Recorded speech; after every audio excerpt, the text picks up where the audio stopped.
Hey everybody, how are you doing? Thank you for joining us today on the Transatlantic Call-In Show, where you get the opportunity to talk to real-life trans people about all trans issues and also any issues that you think would be a good conversation topic. So I'm here with Luxander. How are you doing, Lux? I'm doing pretty okay. I feel like I've been unplugging and that has been really good for me. And also just like making my apartment pretty. Like, I don't know. It's just been kind of nice to get away from the internet a little bit. And now I'm back and I'm ready to argue with people. Let's go. How are you Oh, doing? doing well. It's always nice to touch grass a little bit. It's always a Hmm. good feeling, I think, suggested to all of you who haven't. I'm doing well. I, as you know, am working always, but yeah, doing the campaign thing. If you haven't gone to josiefrommaryland.com to donate, please do, because a lot of our donations come from all of you. I mean, we had 28 individual donors from, I mean, sorry, 28 different states already. So I really want to see it go all the way up to 50 because it'll be like officially like a national campaign. I have a contribution from everywhere. So if you haven't yet, please do at Do it. josiefrommaryland.com. Anyways, do it now. I'm going to be watching. Uh, let's go ahead and get started with I think last week's poll, and then we'll go straight into calls. Heck yeah. Oh, I wasn't here last week. So Yeah, it's a good one. Do you feel like politicians who let local communities make decisions about their rights are fighting for you? And not surprising, a 93% say no, with a 7% saying yes. It's really interesting. It makes me wonder, are the 7% the people who are actually like trans people? Are they all like represented by trans humans? As could only hope. That'd be I don't awesome. know. I didn't actually check and see like what the comments were like on last week's poll. Sometimes I do like to check and just see like what people's opinions were. But instead, I'm gonna give my opinion and contextualize it. If you weren't here last week, because I think the reason why we were talking about this is because of like Gavin Newsom and Pete Buttigieg both are like, yeah, dude, let's capitulate on trans rights in order to try to sneak our way into the presidential nominee for the next presidential Democratic run, and I hate it. And of course, like trans people on the whole are like why should I vote for you if you're basically just saying like states' rights on the issue of do trans people get to participate in public life? Like, are we allowed to use the bathroom? Like, are we allowed to have documentation? Um, it doesn't feel good to just be like, oh yeah, if you're in a red state, screw you, because then we are put in that position where we have to leave red Mhm. states or make the difficult decision of just like living in a place we love, but where we don't have the same rights. So, uh, yeah, pick different candidates, Democratic Party, please. If they're already divisive, and like instead of browbeating trans people and being like, you have to vote for this person who's already said, I don't care about your rights. Like, how am I supposed to trust that person? What else are they going to capitulate on? Anyway, it's a whole thing. Yeah, I feel like Pete is speed running, ruining his presidential chances. I've just have been just really just unimpressed. It's like he'll have these moments where it's like, oh, he's doing fine, and then all of a sudden, it's like two interviews later, it's like, it's like, It's oh pretty wow, bad. Yeah, like, yeah, it's pretty the bad. yo-yoing is Yeah. annoying. Yeah, it really is. It's like maybe the wind is too much. Maybe it's too windy. It's the middle of a storm when you're just trying to be a fair weather politician and there's no fair weather. It's like, what do you do? Like True. you just start flapping Tough. around because you have no spine. You're just like a jellyfish, just floating, or just getting thrashed by the wind. They have a couple more years Yeah, to figure it out. Let's hope they get it figured out. yes, absolutely. And before we get to our first caller, I also want to announce that we are going to have our first ever LineCon this Saturday at 3 p.m. Central Time. And the way you get access to this is that you pay $15 on the Patreon, and you would be able to see Owen Morgan talking about Christianity in Hitler's Germany, Dr. Aaron Adar, what has physics done for you lately? Matt Dillahunty with Logical Fallacies 101. Sometimes I think for some of our callers, they need Logical Fallacies 100, the remedial Mhm. version. But but we'll give it a try. Also, if you don't want to pay the 15 to catch it live, you can also do video on demand for $15 on Five. Patreon as well. 5. Sorry, I can't speak today. I add the one. I apologize. It's like it's 15 or 15. Deal with it. No, it's $5 if you want it for on demand. So great. So why don't we go ahead and take? Oh yes, let me go ahead and talk about our poll that will be going this week. Should you have to provide an ID in order to access online content discussing LGBTQIA plus lives and politics? So yeah, that's an interesting one. I'm kind of curious, like where did that one come from? I Oh, guess I'm we'll so figure ready it to tell out. you about it after our first caller. Okay, after our first caller. So we will go ahead. Oh, and we have a caller.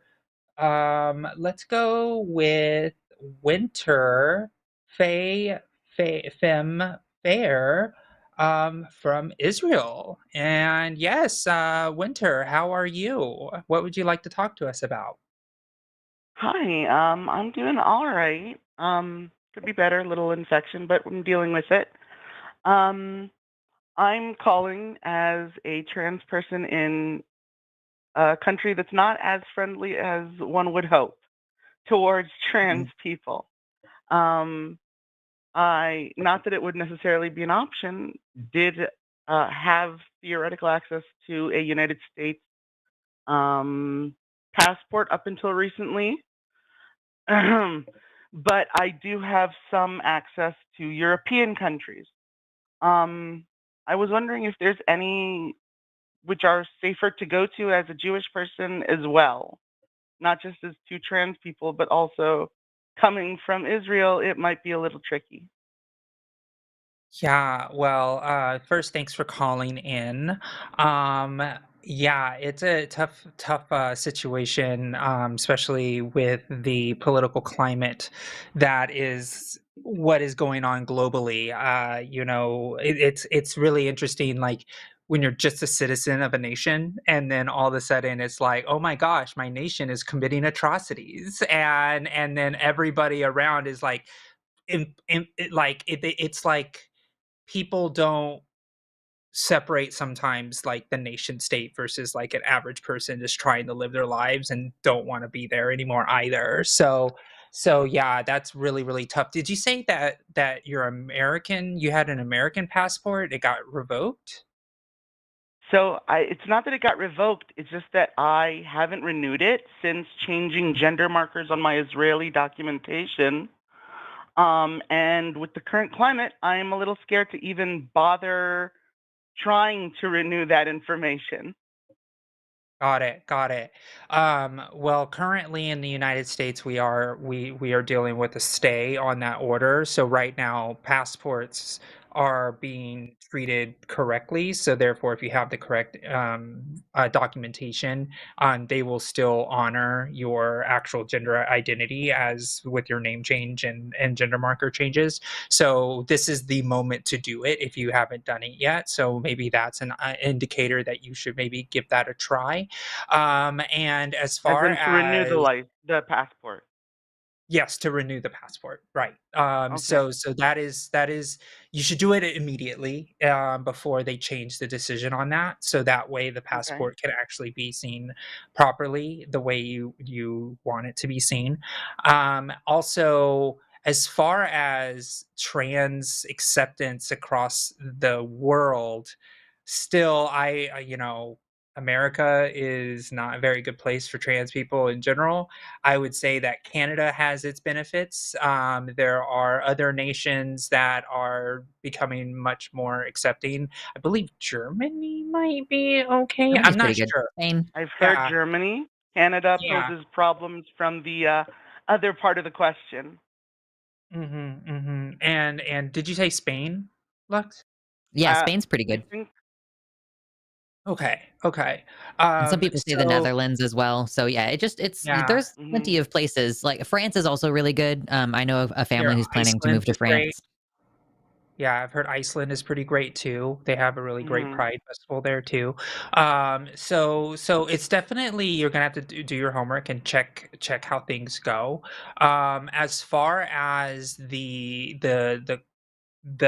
other part of your response outside of being trans, honestly, I don't know. I'm not an Mhm. expert on what the climate is of like citizenry when it comes to um anti-Semitism. I just don't know. I think it's Right. rampant all over the world, just like transphobia is rampant all over the world. Even the places that we just mentioned are great for trans people, but there's also transphobia there too, right? You can be in Right. a very liberal place in the United States and still be a victim of transphobia.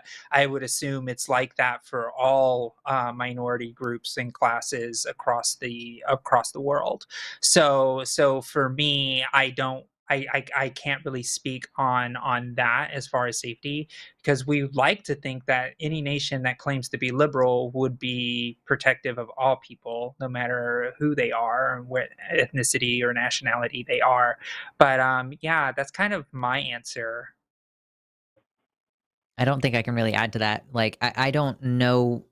I think anti-Semitism is one of those types of things that we consider in the broader culture like a thing of the past. So I don't really see it discussed as much as I see other more overt forms of racism.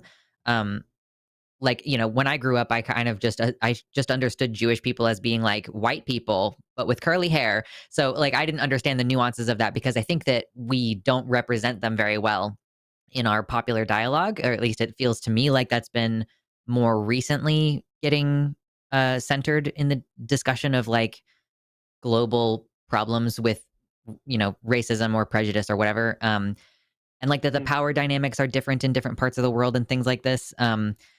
Because people do equate like I don't know, there's like weird white supremacy shit with Jewish like people and how For they're sure. interpreted in And society. and there's this So it's like you weird could be safe, but you never know.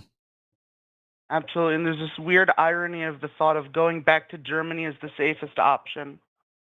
But they're also the most aware of this shit, Yeah, right? Like they're the people who are like, we're actually Exactly. going to make it illegal to be anti-Semitic, and it's legal here in the United States, so they are better in some ways. yeah, Absolutely. Definitely the other side yeah, of that coin. Yep. for But they have a sure. far right party too, so you have to continue actively resisting no matter where you go. Even it's like safety is all relative. Like Josie was saying, like I moved to Oregon, but there are skinheads in Portland, so you got to be careful. Like you still have to be mindful of normal personal safety stuff, even in places that are Yeah. supposed to be statistically better for you. Right. I will say, as far as that goes, there aren't too many Nazis in Israel. Yeah, well, Well, Un- um, Unfortunately, yeah. they do know how to use Twitter and get here anyways. Yeah, well, I yeah, mean, they'll find a way. They'll find a way everywhere, Absolutely. and right now, like there's also a blanketing that has happened in the media of like saying, like if all people from Israel or all Jewish people are Israeli, and there's like this conflation of things as well, where it's like that's not actually the case, and there's a lot of conflation about the atrocities that are happening and kind of like I always like to say be hard on systems, soft on people.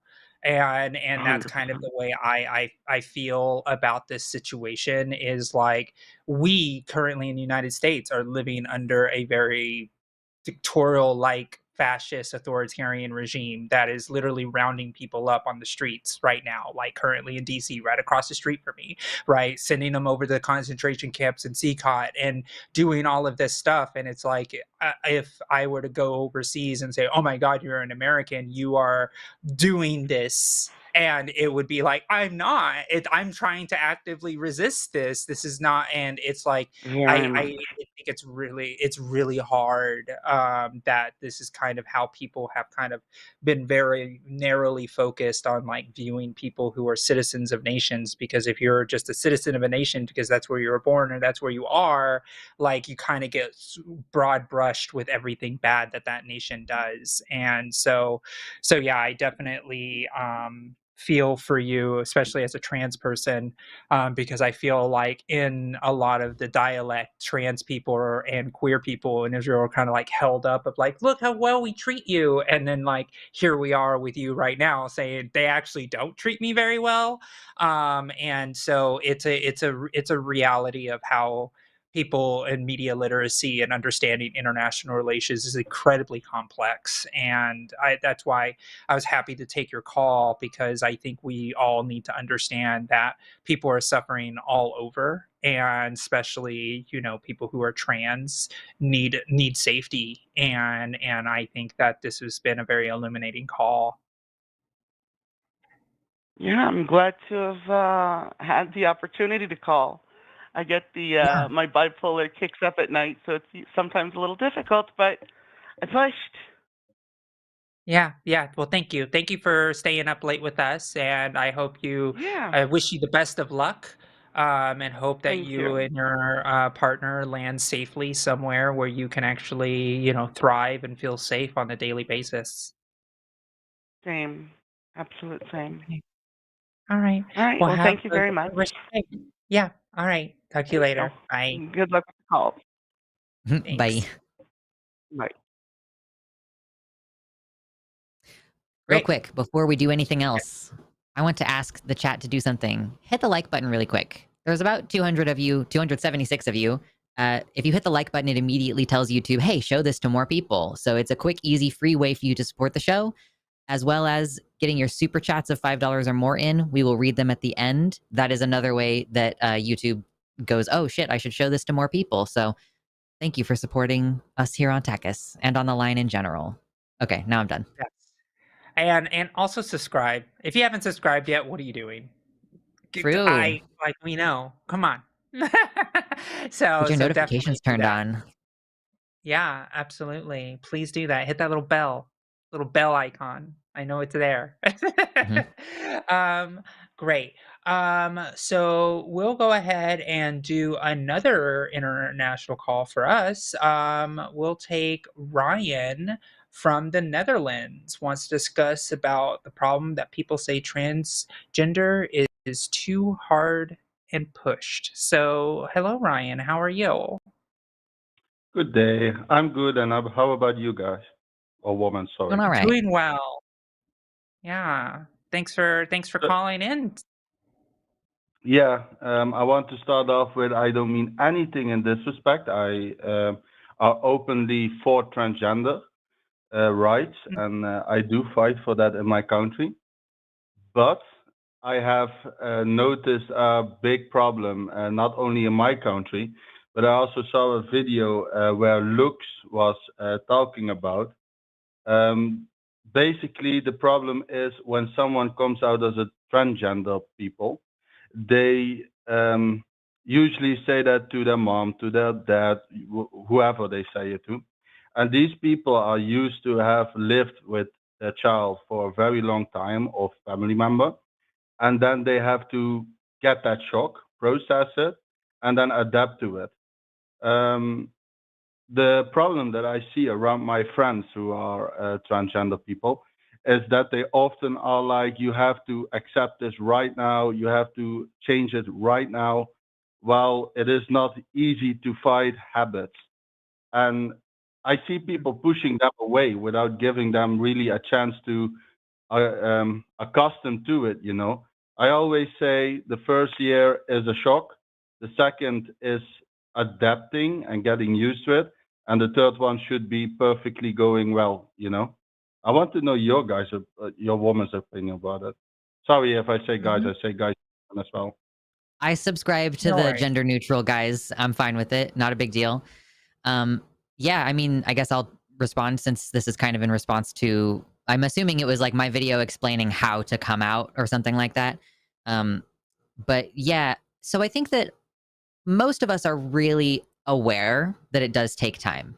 And most of us have gone through a process with our families where, I mean, different people do different things. Like Josie has gone through a process where, like, now some of her family's on board and some of them are not. And I just decided that I was not going to spend the time trying to explain this to people.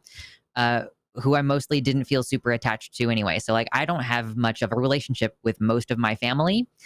And just it's just because like I already knew that they were deeply conservative. Like they freaked out when they found that I was an atheist and stuff. So everybody's going to have a different approach and response. I will say, I think for young people, they do physically have that thing in their brains where they're like, I am not capable of seeing things being different in a year from now. So like I could see maybe, yeah, teenagers, sure, can be a little bit like hardcore with setting their boundaries. I mean, I know 18-year-olds who have cut off their parents for non-trans related reasons. So, and questions about whether it's really justified or not, because young people feel things very intensely. I will say also that it's good to understand that people who are trans are like going through something that's quite sometimes difficult and a painful process for them. And so, giving people a certain amount of leeway to adjust is one thing, but also taking into account that that is actively painful for the trans person at times. Like being misgendered by your parents is an actively painful experience. So it makes sense that after a certain period of time, how short that is going to depend on the person because people have different temperaments. But after a certain point, it's like, dude, you are doing something that is hurting me. I have explained this to you and you need to cut it out. So like, yeah, people are just going to have different tolerances for that. And it's different at different times in your transition too. I used to care a lot more about people misgendering me. I don't care anymore. So, I mean, I'm 15 years in. When I was 2 years in, completely different situation. Yeah. Yeah. Okay. So sorry. No, go ahead, Ryan. Okay. So the response was to a video that I've seen that was posted 2 weeks ago. I won't name any names, but there was a person who said he had a grandfather who called her the dad name. And what I gathered is maybe it's a new situation because the name change was very fresh, not even pushed through as far as I knew. So, and what I heard there was literally where you said with Aiden, it was, of Arden, yeah, I cut these people off, I don't deal with that. And that was something that I found quite shocking because I see that around me as well. Like I understand it fully, how painful it could be, but the only thing, my premise is basically cis people also need to go through the transition together with a transgender. It's not the transgender versus the world. It should be the transgender with the world. But that takes time also for someone else. If I know somebody for 19 years and I call them 19 years every day a he, for example, it would be difficult to immediately say she, for example. That would take time. That's a transition in its own as well. I think that is a little bit overlooked. I want to give Josie a second, but I just want to say something really quick in response to that, which is that the problem, I think, for a lot of people is that we dropped hints beforehand, or we tried to communicate that we were trans when we were much younger, and our parents brushed that off or minimized it or ignored it or told us we were playing or being silly. So it's people that are usually dealing with like, oh, you have already known that this was a thing about me for longer than I have been explicitly saying I am trans. And so why are you now acting like this is new information? But I want to let Josie get in here. Yeah, and Ryan, I know there's probably a little bit of a language barrier here, but when we talk about trans people, we say trans person or a trans. Oh, did I freeze? Oh You're no. frozen, but I can hear you. Okay, I'm I'm sorry. good. Okay, Okay, you're great. back. No, it's mine. It's my fault. So no, it's okay. I'm just trying to just correct the grammar of it. It's really not a big deal because I know that you're in another country and it makes sense. So yeah, so you when we say a trans person, not a transgender. So just a little clarification there for your information.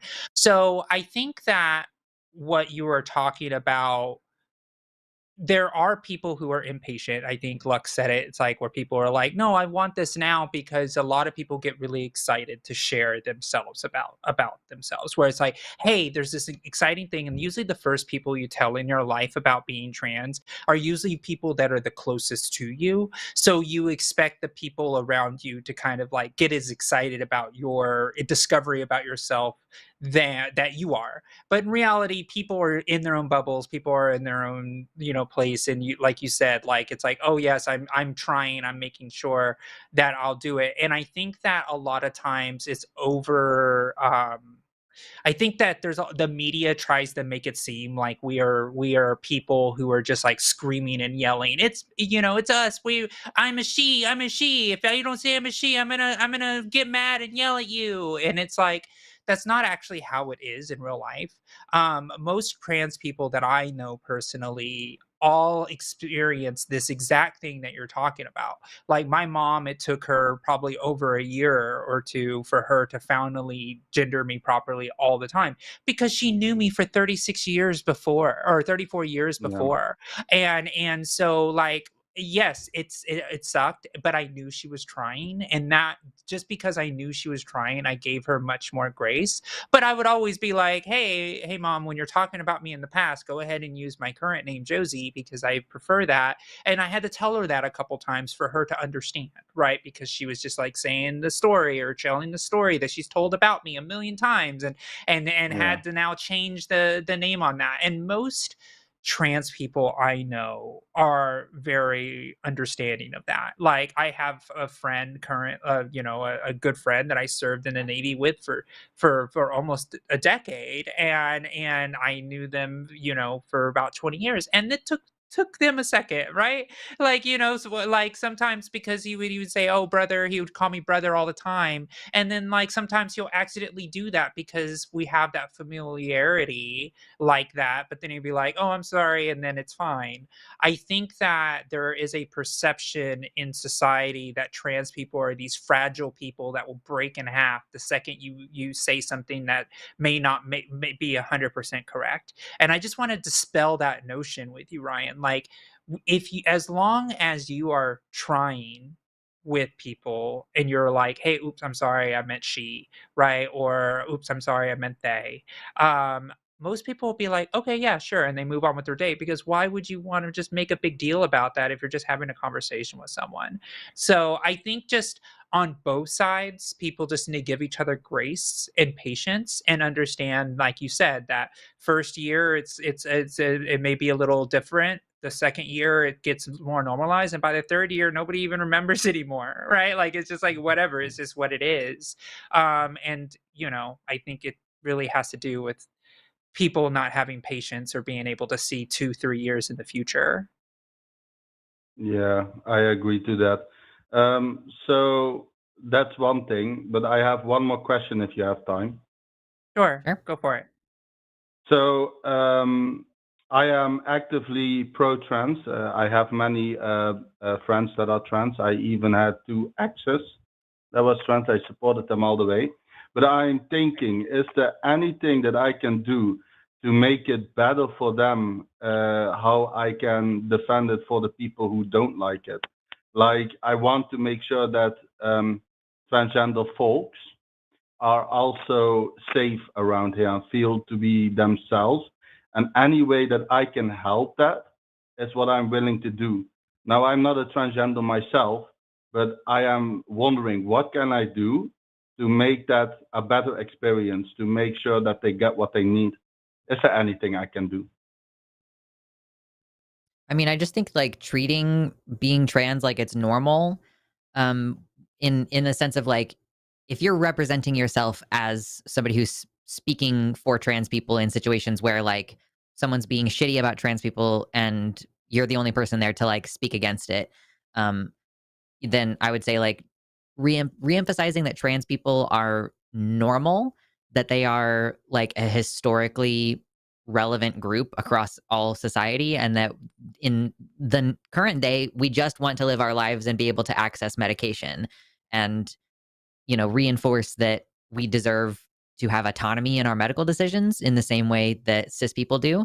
Um, like I know in the Netherlands, I think that there may have been some, because you guys have a national health service. You guys might be having the same issue as some other countries where they're like, "Ooh, should we provide this care to minors? Like, should we stop providing this care to under 18 individuals?" And so, just reinforcing that, like, cis people get to do all of the same stuff by just going to their regular doctor. Like, a woman can get birth control without even needing to do a hormone test of any kind. So why should trans women have to go to another specialist to get the same Yeah. estrogen pills?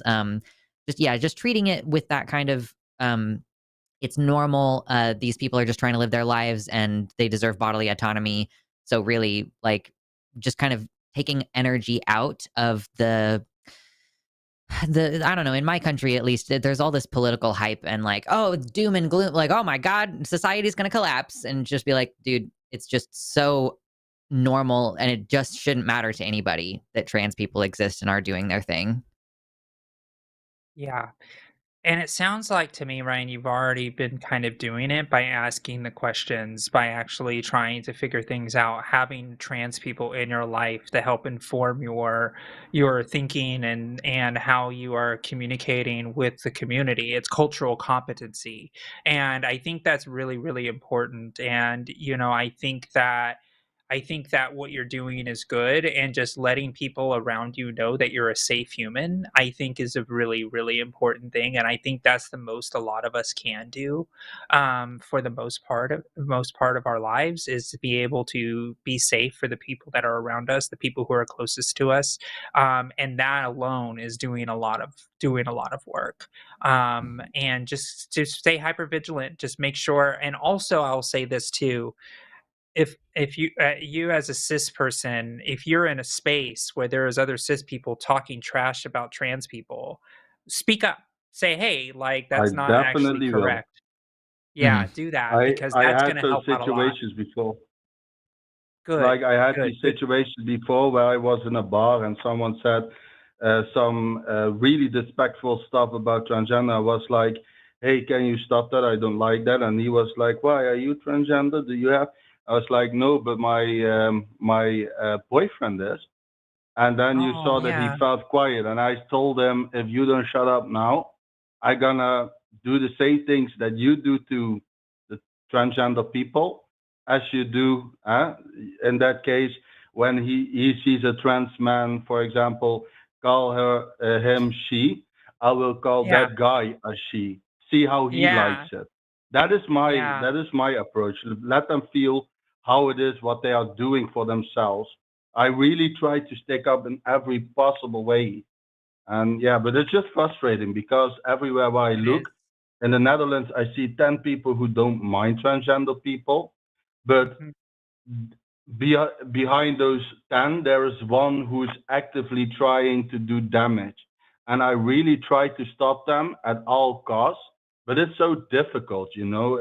The Netherlands is Mhm. a country where there's free speech, but more so than America, I would say, because if you insult someone here or even say something very, very bad, it is protected.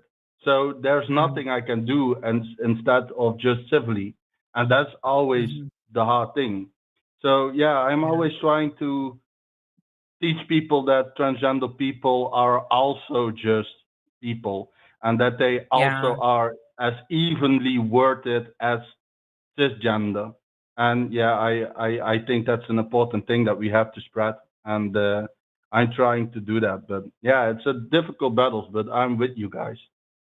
Well, thank you, I Ryan. It does make a difference. Like, I just wanna say, even if you don't change the mind of a person who's right in front of you, someone else is gonna hear it, and they're gonna agree with you and not say anything. Or maybe that person you're talking to is gonna think about it later, and they're maybe not gonna change their mind, but maybe they're gonna be like, "Oh, I don't wanna have another discussion like that. Like, I'm not trying to be in, like, conflict in my life, so I'm just gonna keep that to myself." Like, regardless, I think that that is a net positive for society, so just keep that in mind. Like, I know it's so difficult. We want to feel like a tangible, direct effect for our actions. And that is something that makes political activism quite difficult unless you're championing something very specific. Like, here's this one law I am trying to pass, or this one law I am trying to prevent from getting passed. Let's work really hard to do that thing. And then you get it or you don't. And then, like, there's a very clear beginning and end point. Uh, Often there's another fight to move on to after that. But, like, more nebulous is the attempt to change people's hearts and minds. Um, but just keep in mind that that change happens incrementally. So every conversation moves the needle in the direction that you're trying to get it in. So like we just need to confront these conversations and have them when it's safe to do so. And yeah, it is moving the needle even if you don't see the immediate effect. Yeah, I'm actually always did that, like side with parties that I usually don't side with, but just because they support trans rights and try to pass bills like or laws like free healthcare for transitioning, these kind of stuff I vote for, even if it has no direct consequence for me. And That's I right. can say in 2 months' time I can do the same again, and I will Good. definitely. Yes. Well, that you're doing the work. Well, thank you so much for the conversation, Ryan. I really appreciate you, and yeah, you're a great human, and yeah, I really am happy you're in this fight with us. Yeah, sure. Thank you for accepting my call. It was a pleasure to call to you guys, and Yeah, yeah, I learned it was something. a pleasure. I picked up Oh, something. good. Thank you. Great. Thank you. Have All a right. nice Have a day. great. You too. Bye bye. Bye bye. That was great.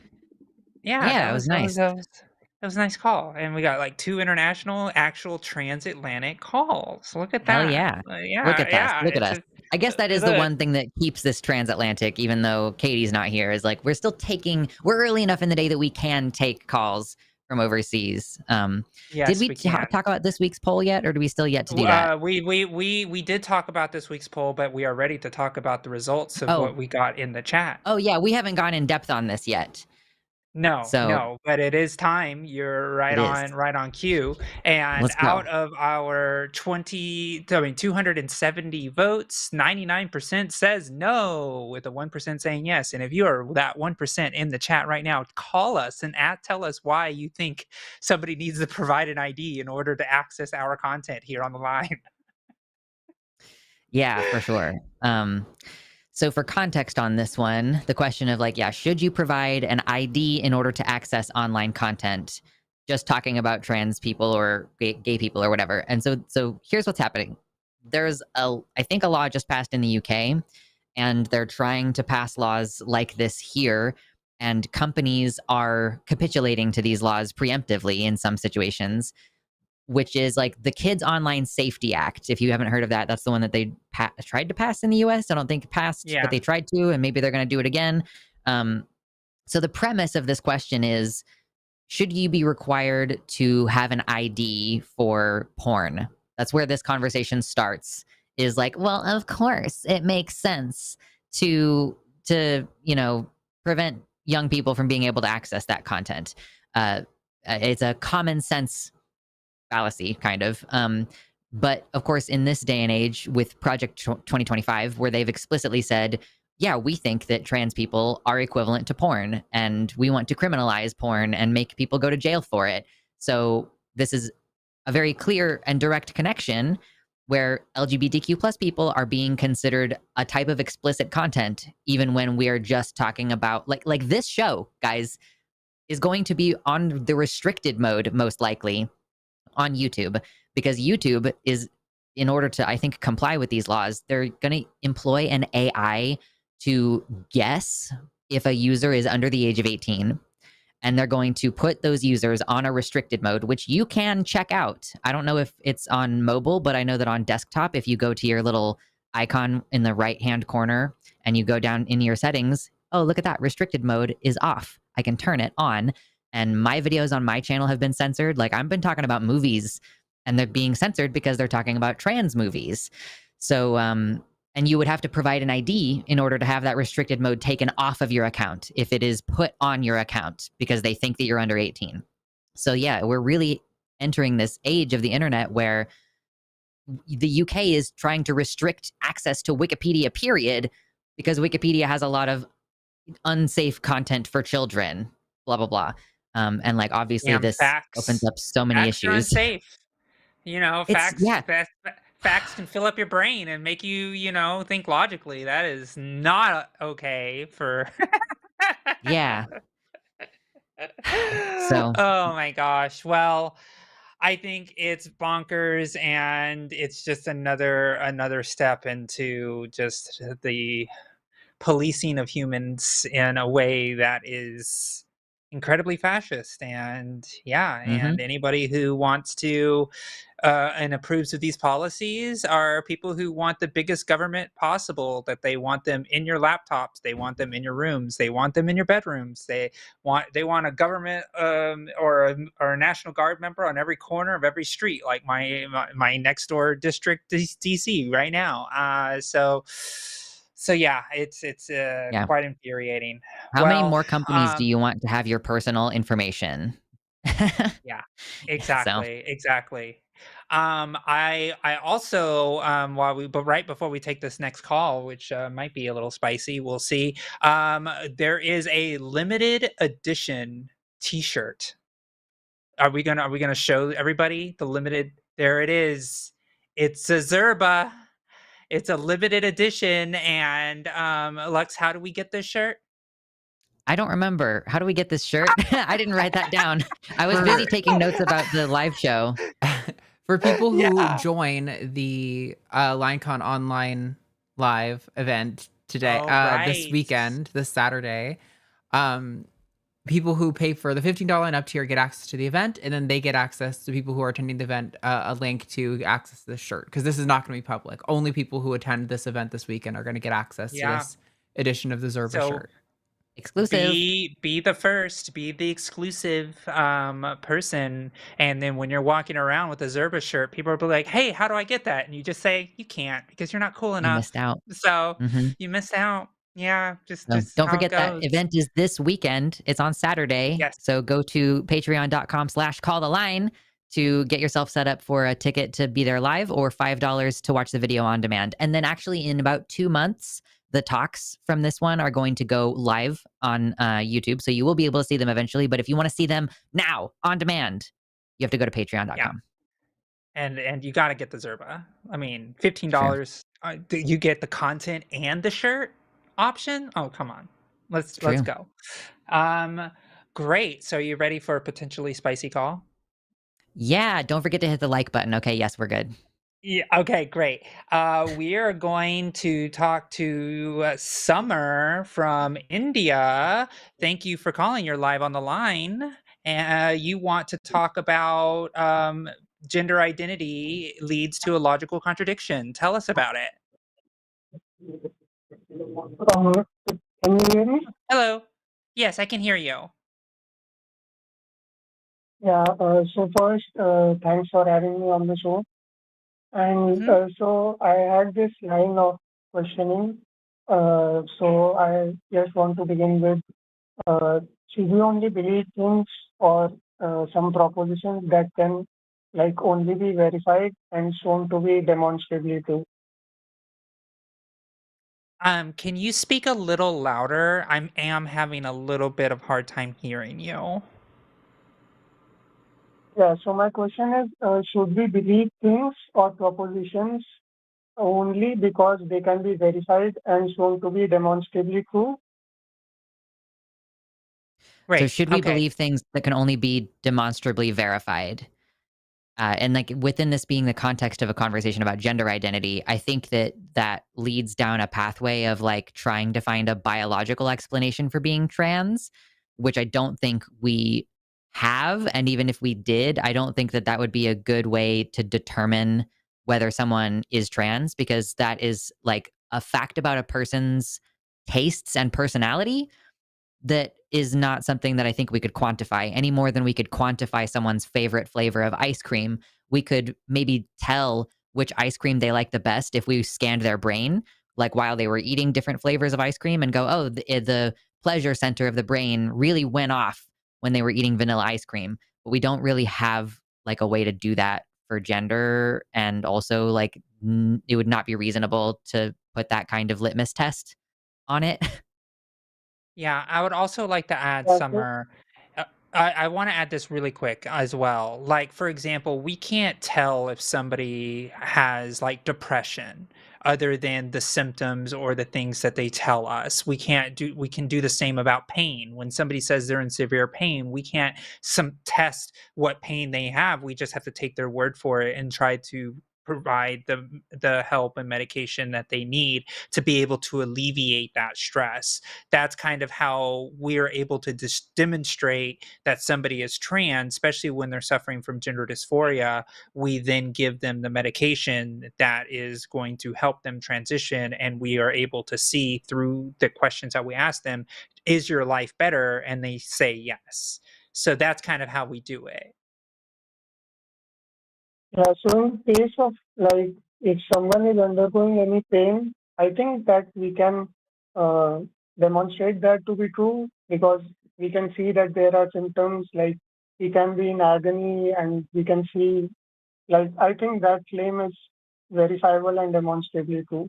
But so my question What was about like if a depression? person just claims that his gender identity is a woman and he is a Hmm. biological male, so should Hmm. we believe that on just his claim, or is there something else like we should know before believing that claim? Well, first you would believe them, and then depending on how that person is going to treat that is kind of up to that person, that human being. Most of the time, when somebody says, "Hey, I'm a trans woman," and then they go and to a psychologist and they have the conversation about their gender identity to help them figure out how that shows up for them. There's a lot of ways that we can treat or help that person alleviate their gender dysphoria, or the fact that they just are like, hey, I'm actually a trans woman and they don't want to do medical transition but they want to live their life in the identity of a woman. That's okay too. We don't actually have any other ability to kind of like say prove me wrong. So like for example, Summer, if you were to talk to a gay person, we'd be like, oh, you're gay, can you kiss a guy for me to prove it to me? We wouldn't do that either, right? If somebody said, "Hey, I'm gay," So, would you believe them? Or would you say, "Ah, I don't believe it until I see it?" so I think if a person said that he's gay, like just on face value, so I don't think it is just reasonable to believe it because claims are not evidence. We should have something other than claims to show that he is what he's claiming. Would you agree with that? Well, no, because I mean, do you apply that same standard to someone saying they're heterosexual if they're single? Like, let's just say a person is single, they're not dating right now, and they're heterosexual or straight. Like, would you say that you do not believe the claim that they are straight unless you see them like flirt with someone or something? Like, it's just not a standard that I feel we apply equally.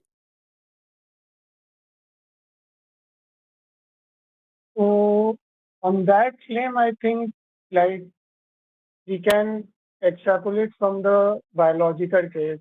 Like we know that if someone has some certain features, then they tend to exhibit that. Like we have enormous amounts of evidence for that based on the So you think biological because case something of a is person. if something is common, you're more likely to believe someone saying a fact about themselves, is what you're telling me right now? Like, because being heterosexual is more common biologically, you're like, I'd believe someone who said that they were straight. But if someone said that they were gay, I would need to see them have sex with a same sex person or kiss a same sex person or date a same sex person in order to believe that claim. But I don't think I claim that if a person says he's heterosexual, then I will just believe him. I don't think that's So enough to believe because that's Okay, just maybe I a claim. misunderstood. so Summer, so you go around the world not assuming anybody's sexuality at all? You're just like, "Oh, I don't know if they're straight or gay." Yes, because I don't think Okay, sexuality is relevant in the like in the great. context of going anywhere. Okay, sure. So the same could be about a man and a woman, right? Like a man and a woman walking around, until you touch their genitals, you're not going to actually assume anything, right? Yeah, because sex is not just determined by genitals. We can like say like if a man So, has a mustache and he exhibits but those trans biological traits. trans can men can have say that, right? mustaches, Summer. Did you know that? Did you know that trans men can have mustaches and beards? Yeah, sure. So how would you know that it's a Okay. man without touching their crotch?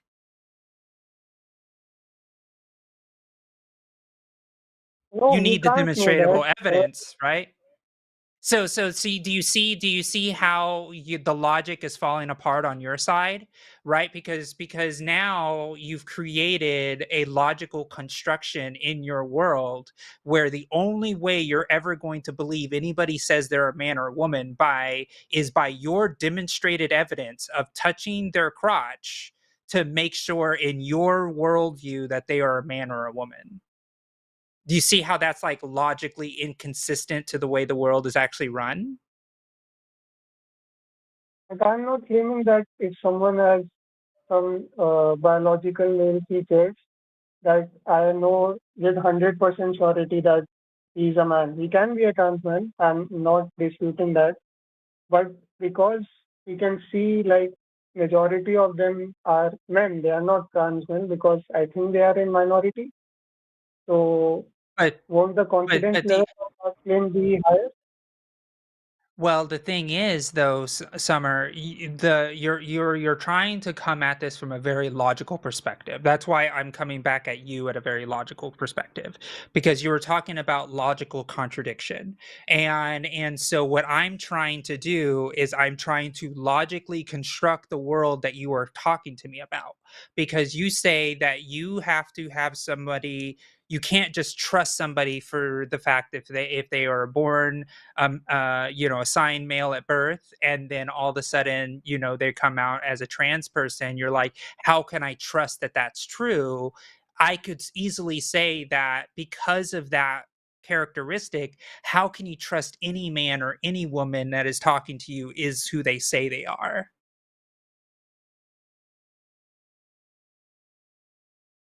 So as I said, I'm not trusting like 100% like he's a man. He can be a trans man, but my Sure. confidence level in that claim will be low. I think that's So reasonable to think. so why does it matter then? If you are already going through the world without the evidence of everybody's biological makeup when you're going through the world and walking down the street, why does it matter if it's a trans person or not? No, it does not matter. When did I say that it matters? Well, My no, you were argument talking was about. Okay, please tell me your argument again. my argument was not on sex. It was on gender identity. So, could you define gender identity? Okay, so we're going even if I'm going to say just gender identity, you go through the world right now currently just going through with the people around you saying they're men, they're women, they're whoever people, and you kind of just go through the world already with everybody's personal claim that they are men and women. So why do you No, have a I don't. higher level? I You don't. literally said that claims are not evidence. No, I see the biological features and then my confidence level in things goes up or down based on that. So Well, so th- okay, so but so you those are two okay, different go ahead. things, right? So what you're saying is you ascertain what someone's gender is by looking at their characteristics, and that is sex. So on the one hand, you're trying to say like I'm not talking about sex, but actually you are, because those physical characteristics, those biological characteristics as you describe it, like that is what we would describe as like the biological sex. And like that is unreliable as a way to indicate someone's gender identity in some cases, like a minority of cases, sure, but like for the most part, when some, I guess, like, yeah, like you're just running into this equivocation problem.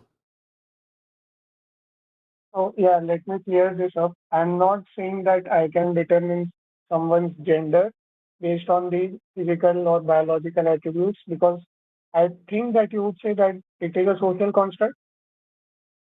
Yeah, so if you can't determine somebody's gender by their sexual biological constructs, then you have to take their word for it. And that's where our claim is. The self-identity of somebody saying this is my gender is the best way to prove what somebody's gender is. Yeah, so Because it's the only that way. is why I asked you to define gender identity. If you could just do Oh, I that, mean, and I'm I curious think what that your would be great. understanding is since you called in and you used the term gender identity. Can you explain to me what you think it means and then we can corroborate? Yeah, I thought gender identity means that a person expresses himself like he feels like a particular biological sex. Is So that I right? Sorry, can think you say that one more time? So, gender identity of a person is what he identifies with a particular biological sex.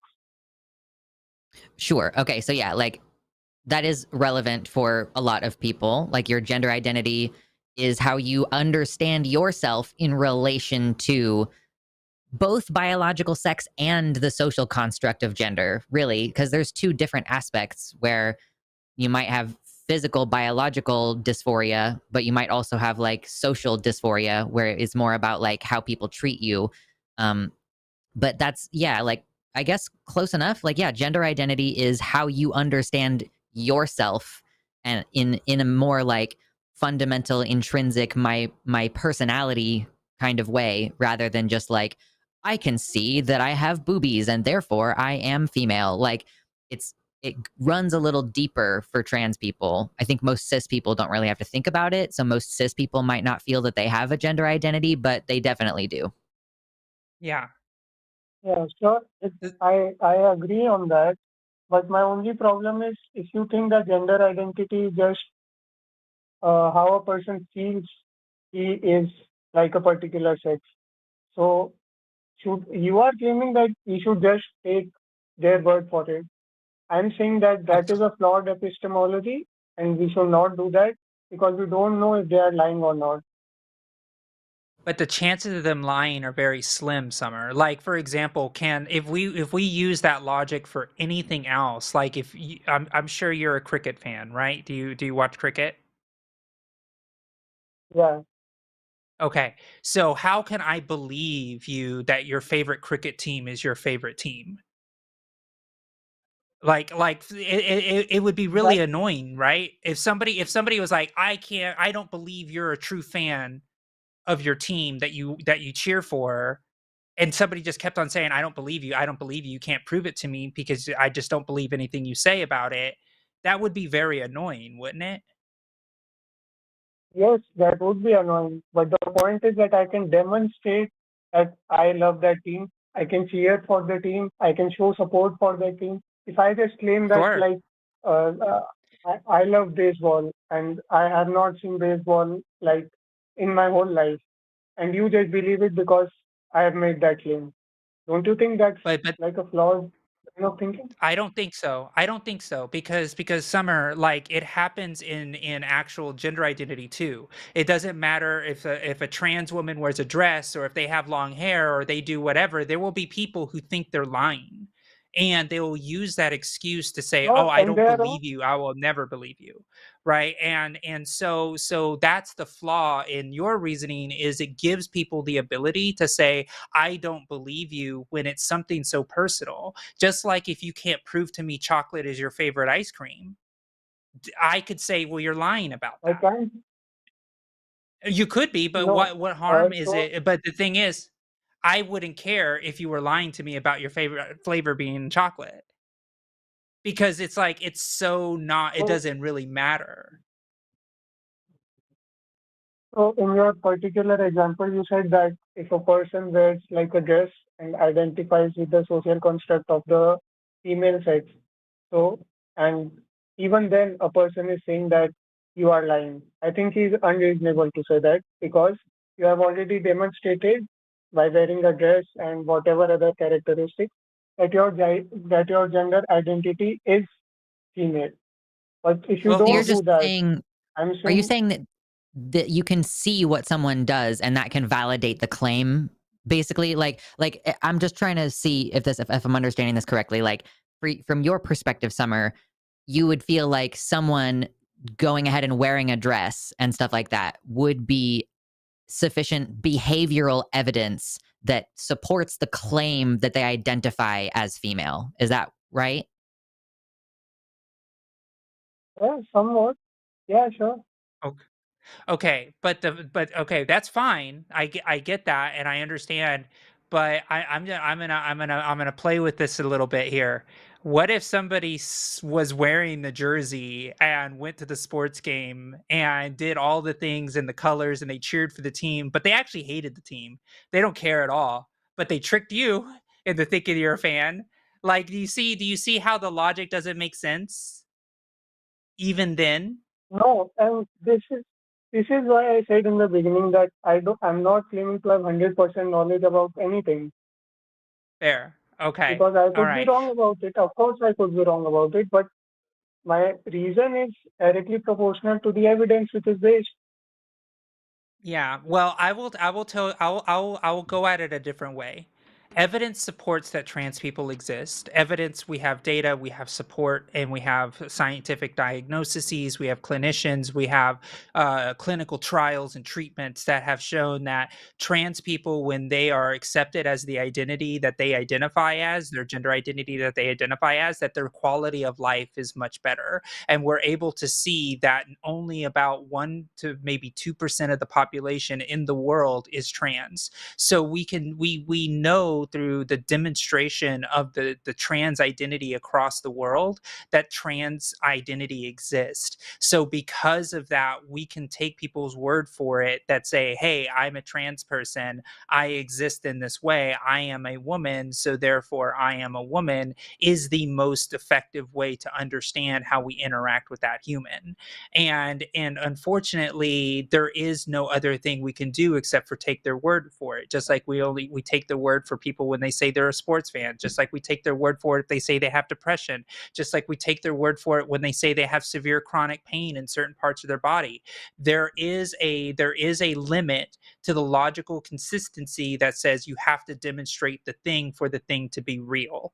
And right now, all we know is that when people say who they are, we tend to believe them because we do that with everything else in the world.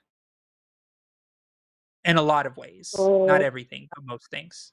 I I I agreed with most of the starting points that you made, but okay, sure. If I said that uh, I love baseball, would you just Mhm. accept it on my claim? Yes? Yeah, I would. Yeah. Yeah, I have no reason to believe that you don't like baseball. I don't typically assume And that then people the are next is, lying when they're communicating facts about themselves. Yeah. It's And just I think like it if would be somebody says, "I a really like bad playing golf." society to live in. Yeah, it's like, oh, if somebody said, "Oh, I like playing golf," I'm not going to be like, "Oh, like this person likes playing golf." And then let's say I get them a gift that is a golf balls, and then they're like, Bro, "What? I don't like golf." It's just like, "But you this said you is like like the golf." this is like the gamer thing, or like the t-shirt, like, oh, you're wearing a t-shirt from that band, tell me 3 of their album names. Like, why are we out Yeah. here trying to make people prove that they like stuff? Like, yeah, those Yeah. things about who you are and what you like, it's silly to go like, there's a standard of evidence for what you like. And basically that is what gender is like, this is what I prefer, this is what I like, this is what makes me feel good. What makes me feel good is having people call me by these pronouns or wearing these clothes. And so, like, yeah, that's why I keep relating it back to your favorite ice cream flavor, is because you're relating a fact about what you like in the world, like how you like people to treat you, how you don't like people to treat you, how you like to look, how you don't like to look. So it's just really silly to me to be like, prove it. It's like, well, I guess you can measure things like with trans people. The reason why we say like medical treatment is effective is because you can measure like quality of life things, but mostly that's by asking the person. When they first come in for treatment, they're like, I feel bad all the time and my life sucks and I don't even want to take a shower sometimes. And then they get treatment and then they come back and they're like, I love getting dressed up and looking at myself in the mirror now, and I'm having so much more social interaction. Like, we can qualify those measurable things, but like, that's a ridiculous standard to go like, oh, you have to go through all of this before I will agree that you feel Yeah. that way. Yeah, Yeah, like, what a I concept think that I need to it's agree not that you ridiculous. feel a certain way. So it's not like I'm forcing someone to prove anything, but I think if someone claims something and that is without evidence, I don't think we should just agree with that just based on their claim. But I don't But it's a think we are Yeah. fact making any about progress. themselves. I think we're gonna go around in circles here for a bit, because it's Yeah, like, I think so you're too. like, I don't believe people when they state things about themselves. If that is how you go through society with every single thing, like, I don't believe you that your favorite flavor is vanilla. I don't believe you that you're a fan of this sports team unless you come out to the game with me on Saturday and cheer loud enough. Like, I just think that if that's actually how you live your life, that's extremely depressing. To Yeah. assume that You people are just gotta constantly lying to you about shit that doesn't fucking matter, like inconsequential shit, that's crazy. Yeah. Yeah, Summer. I would give more I give more benefit of the doubt to your fellow man. Like like people are just going through their lives telling people how they interact with it. I don't think people should have to be very like prove this or be like you say you're this thing, but I'm not going to believe it until is I don't think you do that for a lot of things in your life. I think that this is just one of those things you thought about and are just like, "Huh, I wonder how we can logically consistently keep this going when somebody just says, "Oh, I'm trans." It's like, okay, believe them. Who cares? Bro, prove that you're an atheist. You have to boycott any religious ceremony like, if your family member's getting married, prove to me that you're an atheist by refusing to go to that wedding, dude. Like, you understand how silly this is? Like what? If I'm an atheist, I can't attend a wedding. Well, how do I believe you're an atheist, for example? Prove it, you know? How do I believe it? How do you Yes, demonstrate that to because me? yes, I can demonstrate that I'm an atheist because if I like get into a debate with you, I will show that I have points for which I believe that atheism is true. That's a Oh, so demonstration you that just I have to believe it. say If I just say atheist? I'm an atheist, You so can just You say, will you "I'm just an believe say atheist." that? it.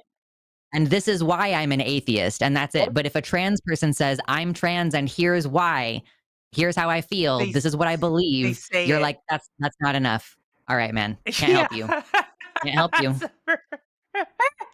Summer, you just told us why you're an atheist, but how are we going to believe you? I think you're just a liar, I just you told I know, you and think I you how can you just just can decide believe. that. you just How? you just feel like you're an atheist. That you're just I don't know if you really feel it. Like so for I don't know me, if you've I'm really just thought going to this through, you know? yeah, Have you thought about maybe the you're just implications that this is gonna have in your life? yeah, do you know that there's like, What is the implication? what if you're wrong? No, I'm just kidding. I know, All I'm right, just being Summer. mean Well, now. we're just being mean. We really appreciate your call. We really do. I think this has been a very illustrative discussion, and I want you to just think back about how often, like, if you're just saying, how often you're using that same standard in real life outside of just someone who's like, I say I'm a woman, and people are like, oh, okay, like, But anyways, all right, Summer. Well, thank you so much for your call. I hope you have a great day. Sure, thanks. Thank you for All having right. me. Thanks. Yeah, thank you. Bye bye. I need to upgrade my headphones so badly. I was It's like okay. I had to turn up my I was volume. fighting I for turned my up my life. volume too. Yeah, Yeah, I I turned don't up know my where the volume quite a other bit. I lost my plastic thing on one of my, because sometimes I accidentally Oh yank it out of my ear. gosh. So I normally, when I can't understand the callers, I put in both, and I'm like, okay, I can hear you How now, does but that I not can't. feel like how does that not feel like, when a doctor puts a light in your ear? Like that's what it looks like it would feel like. Like Every over ear one has been super uncomfortable. So it's fair like you just enough, figure fair it enough. out. Like, I don't know, a lot of people don't grow up wearing flip flops, and they have to figure that out later in life. So I guess it's kind of like Lux, that. how can you prove to me that you don't like over ear headphones? Like, how do I know you're not lying to me right now? Like, Uh, you need to demonstrate this yeah, in a way that those ones I are can fun. believe you. I'm glad that I came around to the prove that you're an atheist thing, because I just Yeah, was like, wait, did he say whether he's an atheist? Like, yes. Oh yeah, it's in the we do have caller. that information on a lot of here. Yes. Yeah, Cool. we do. Yeah, don't forget to super Great. chat. Did you like our performance there? Give us money, Yeah, $5 or more. Super chat, support the show. we'll read Vote for them. your Team Josie, favorite. Team Lux. Yes, Yeah. hashtag. No hashtag, no vote. Yes, that's how it works. That's right. Great. All right. So, Lux, what call do you want to go with next? I mean, I kind of want to take 8-5. Got it. All right. So we are going to be talking to Alexander, he, him from Maryland. You are live on the line. How are you? Oh, I didn't hit it right. Sorry, Alexander. Whoops. There you Hey go. there. Alexander, you are live on the line. How are you? I'm very well. How are you? Doing Doing all well. I right. love to see a fellow Marylander in the chat. Indeed. So we're Well, off to a thank you good for taking start. my call. Oh, yep. Thank Yes. you.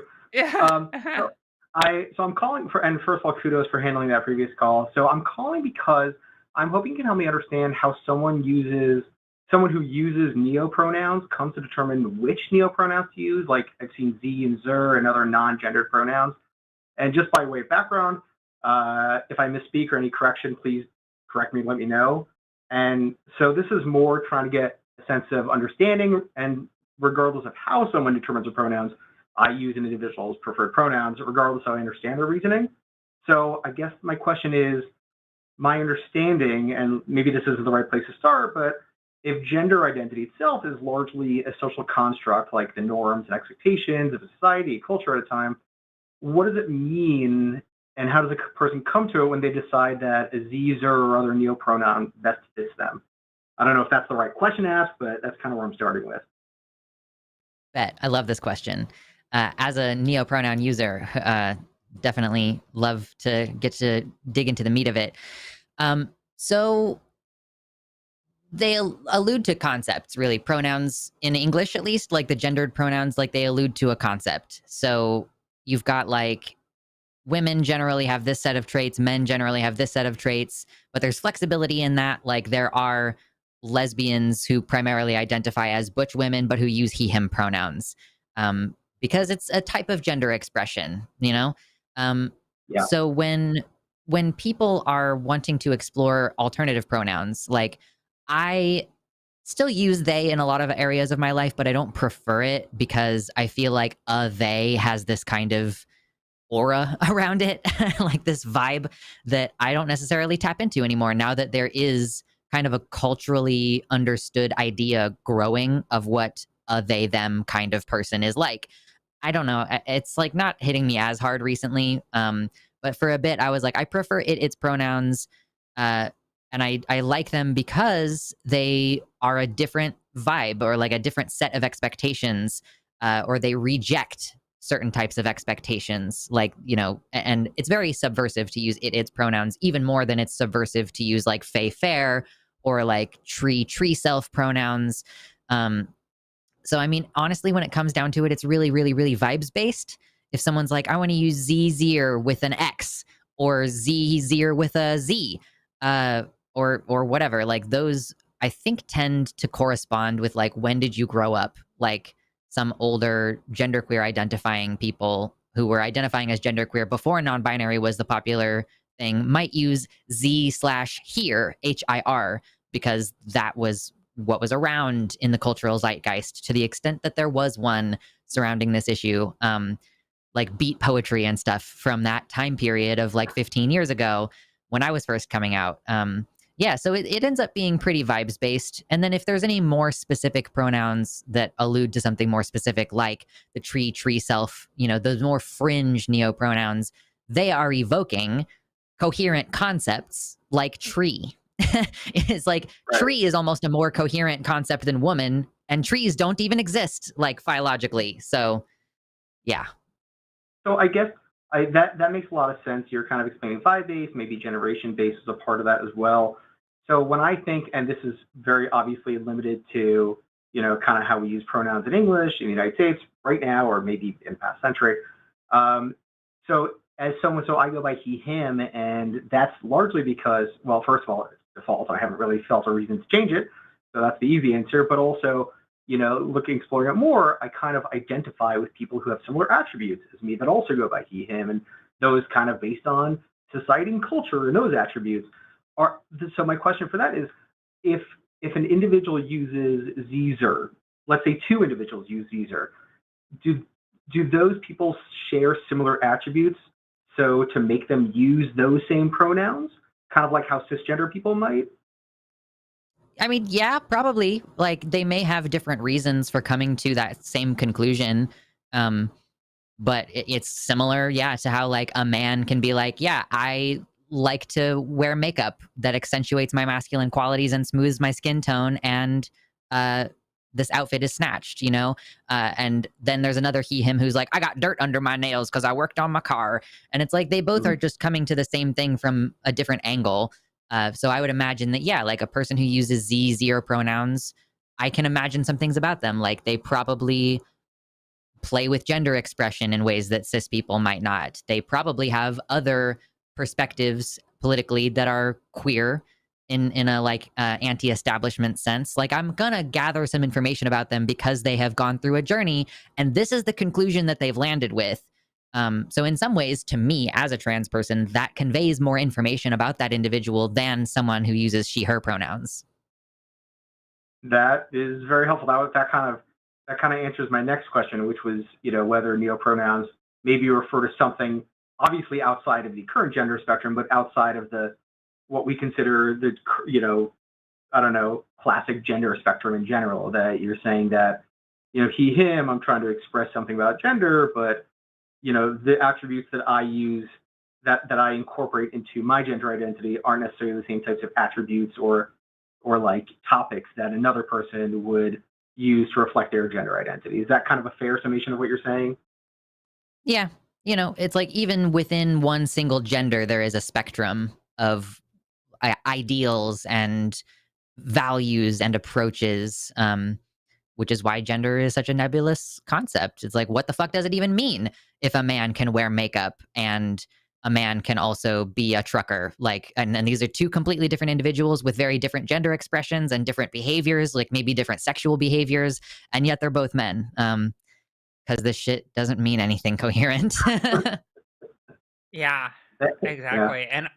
And the only thing I will add to this is the fact that it's just not cis, right? Like, in a way that I kind of like move through the world, and because I do a lot of like political stuff, and I think about things in like the sociological concept of thing. It's like, when a lot of these conversations about neopronouns come up, there's a lot of gatekeeping of, oh, is this really trans then? Or is this, and it's like, for me, it's just like, it's just not cis.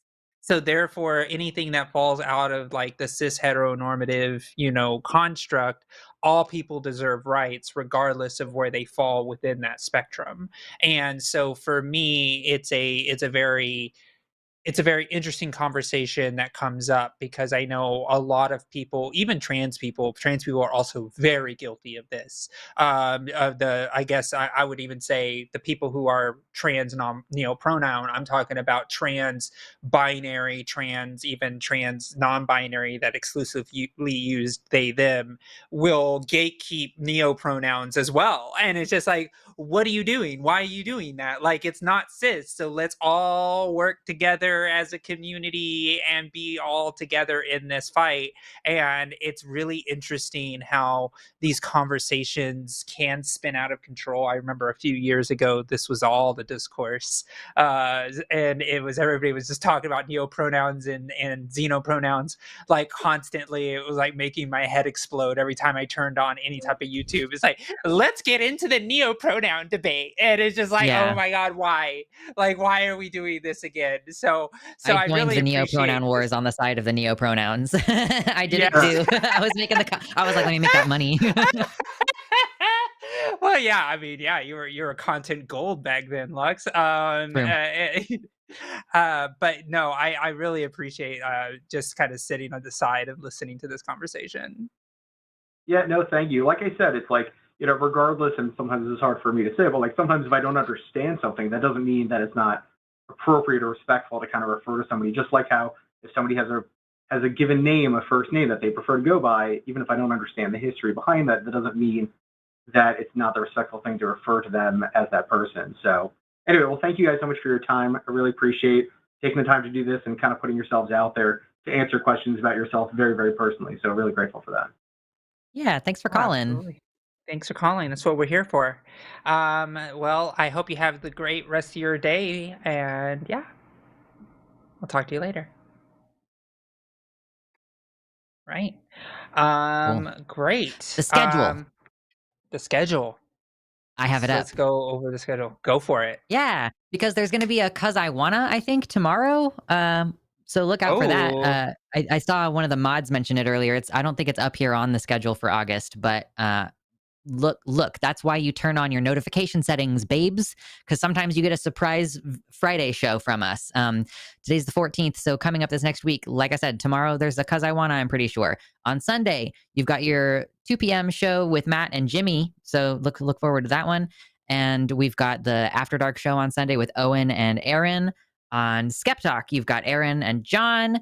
Chewed Gum is going to be Alyssa and Erica this week. And of course, you got the Hang Up with Matt and Alyssa on Wednesday. And Thursday next week will be Josie and Ben on TACIS here. And then there's another Friday event next week.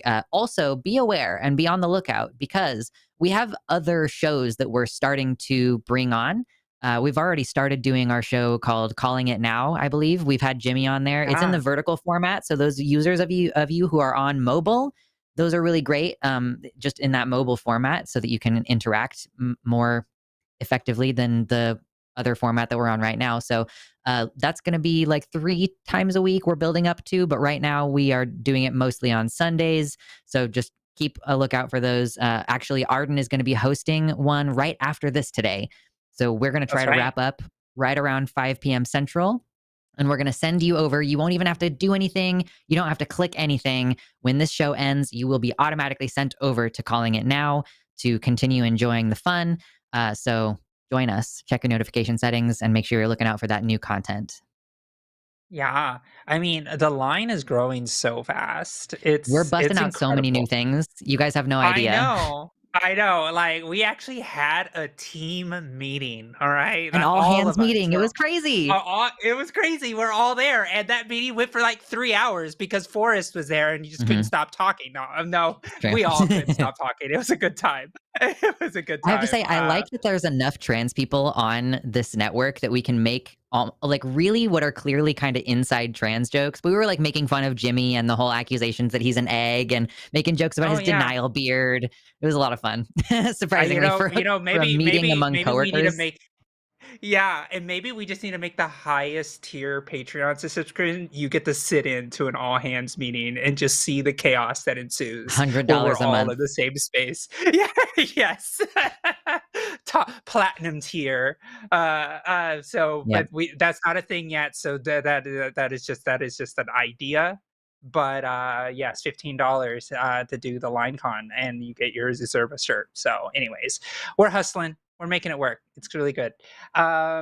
Great. So let's go ahead and go on to I think Kaya in Alabama.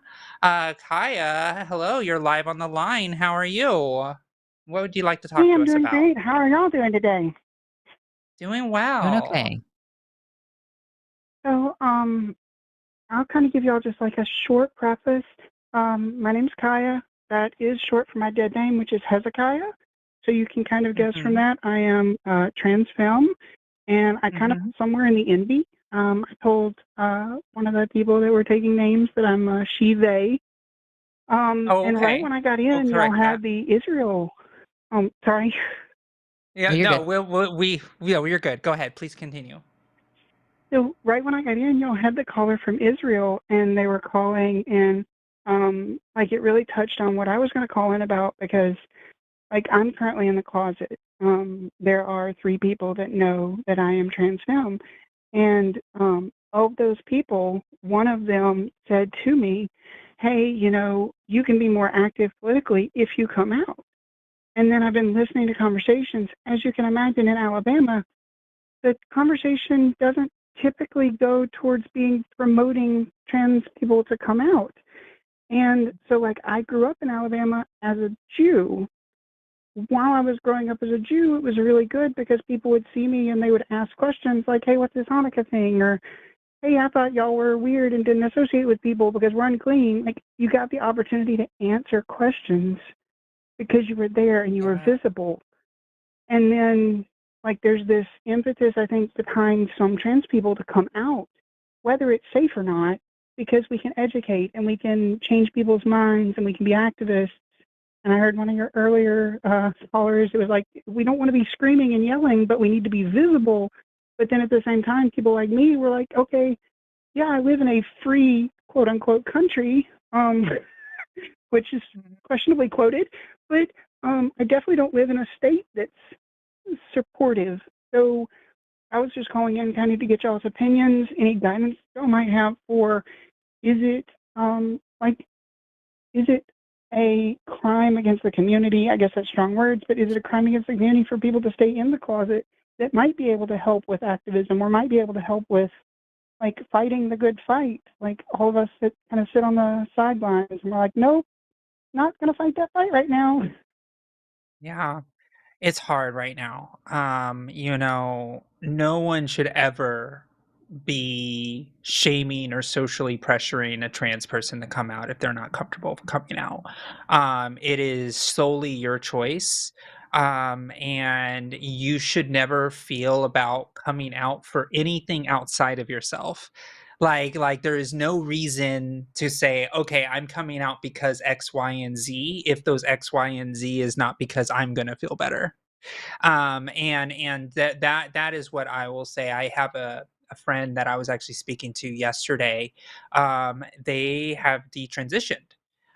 They were, you know, they were out. They're definitely still a trans person. Don't get me wrong. They're trans, but they recloseted themselves because when they came out, they lost their family, they lost their job, they got fired, and they lost a close circle of friends, and they didn't have a strong trans community around them to hold them close to say, you got this.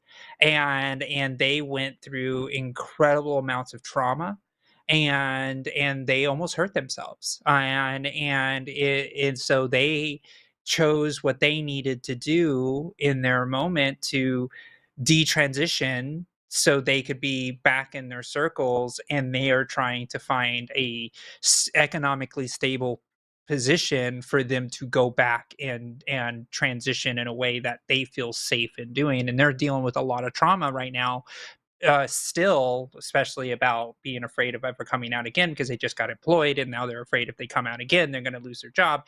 And there's so much trauma inside of that. And you know, and they were telling me that, you know, very typical detransition story are the people who get bullied back into the closet. So there is, and they were Californian, right? Like they like, and that was a thing that was really hard to hear as well. So I say all of that not as a, oh my gosh, don't do it. I'm saying all of that because you have to remember that your survival is the most important thing. And if you feel that you would be unsafe and you would go through that trauma without a support network to support you, then you have to think about, am I going to do this? I will say, as an openly trans person, that it's the greatest thing that's ever happened to me. In fact, more likely than not, like if there was 100 people that transitioned, 97 of those people would say, yes, this is great, while 3 of those people will say, oh my gosh, this was terrible, my life is worse, because that's how math and statistics work. And so you have to think about yourself and you have to think about your own person, your own personal safety, and making sure that you have the networks and network to keep you safe. Um, but I just said a lot. I would love your response, and then Lux can go. Well, yeah, so that's actually like, this is a running like conversation that a couple of people and I are having on online forums. And I know online is, as I say it on a YouTube stream, online can be somewhat toxic in certain areas. And so it's like, I'm careful about the conversations I have online, but one of the people that was conversing with me about this online said if everybody at Stonewall had been afraid for their safety more than willing to fight, we wouldn't have made that progress. So it's like, how much are we responsible for protecting the next generation, protecting the future, by standing up right now and saying, I'm willing to lose my job? And like, for somebody like me, I'm employed by someone who previously chose to employ a lot of people at my synagogue.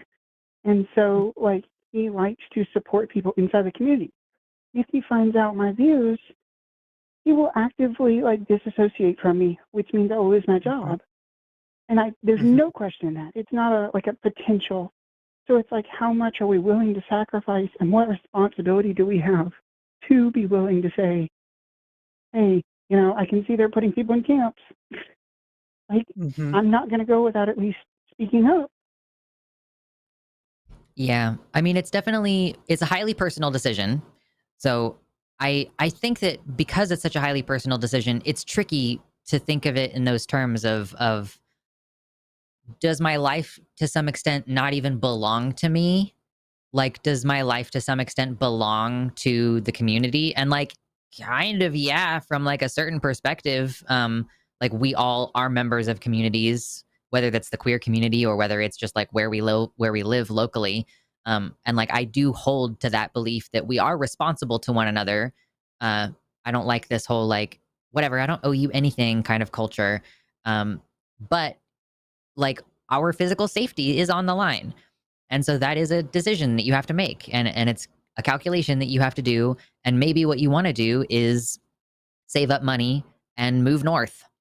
Like, that might be in the cards for you, like while you have the economic stability of the privileged position that you're in, where you have a job and people perceive you as male.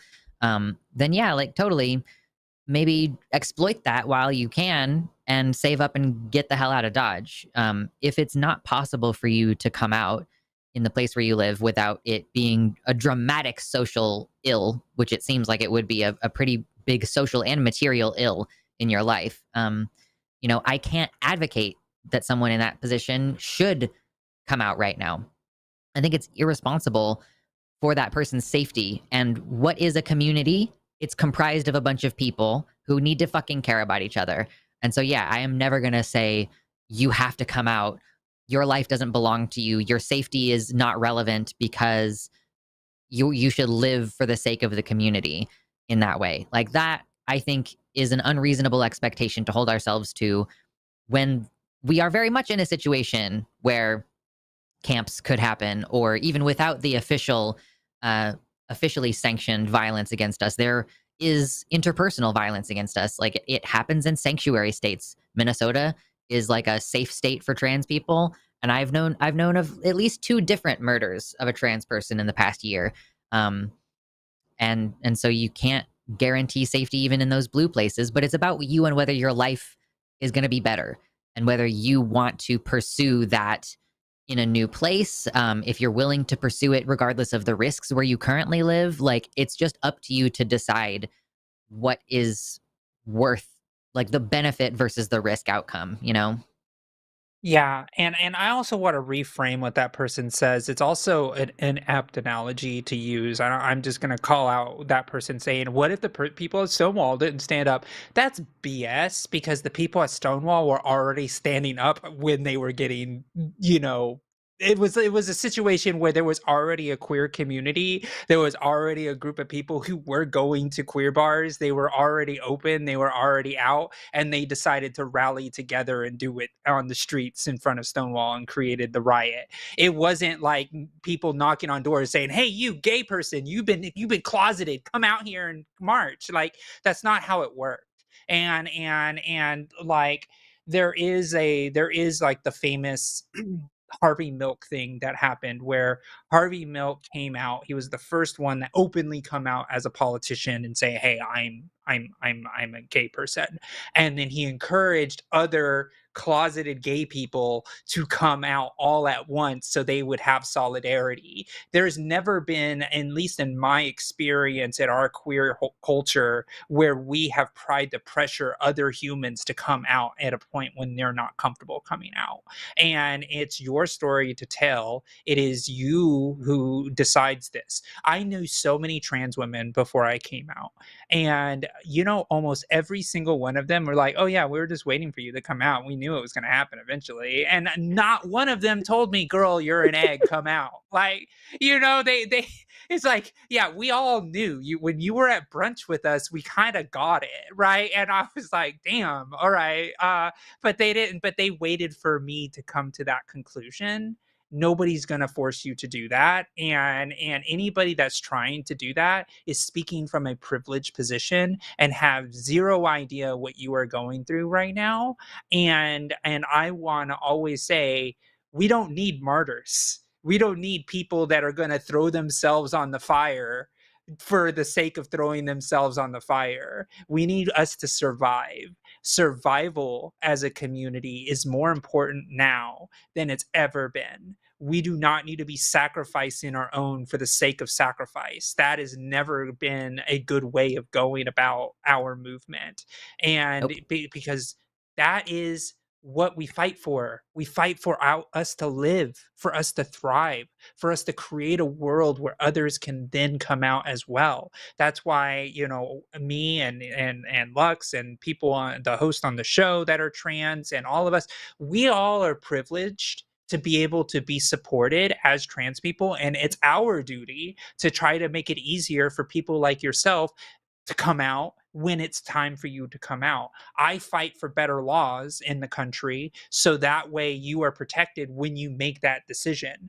I do not want you to come out and then make your story the reason why we need protection. Like, I don't want martyrs. That's not what we're fighting for. I want survivors. That's what I'm fighting for. I want as many of us to live, and whatever that takes, that's what it takes. So that's my point of view about it. And I hear what y'all are saying, and I 100% agree with you. And maybe it's like listening to the people around me. Very possible I just need to find better people to be around, but that's kind of hard when you can't be openly in the community. But That's right.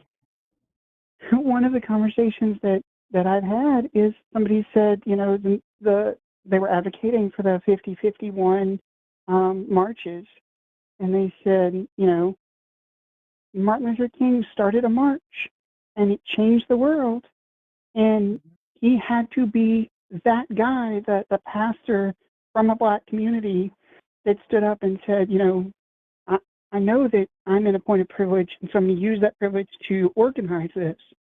And so, how much individual responsibility should we feel for being, especially when we're in a position where we do have privilege? How much responsibility should we feel personally, or I should figure out how to use my privilege to come out in a responsible way that changes hearts and minds, I guess is a good way to see it. Yeah, absolutely. And you need to make that calculation for yourself.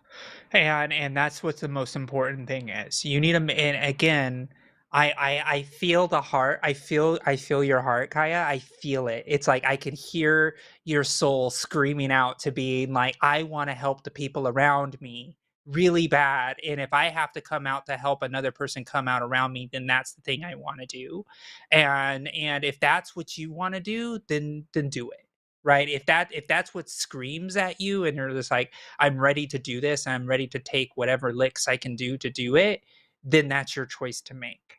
But if it is a situation where you have the opportunity to stand back and say, all right, I'm going to calculate this out to make sure that I'm safe, so therefore other people can see that it's safe, that's another way you can do it.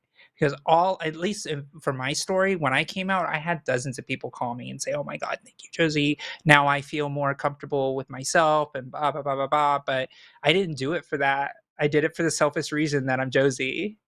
That's really what it was. It was because I couldn't take it anymore and I couldn't be the person that I was pretending to be.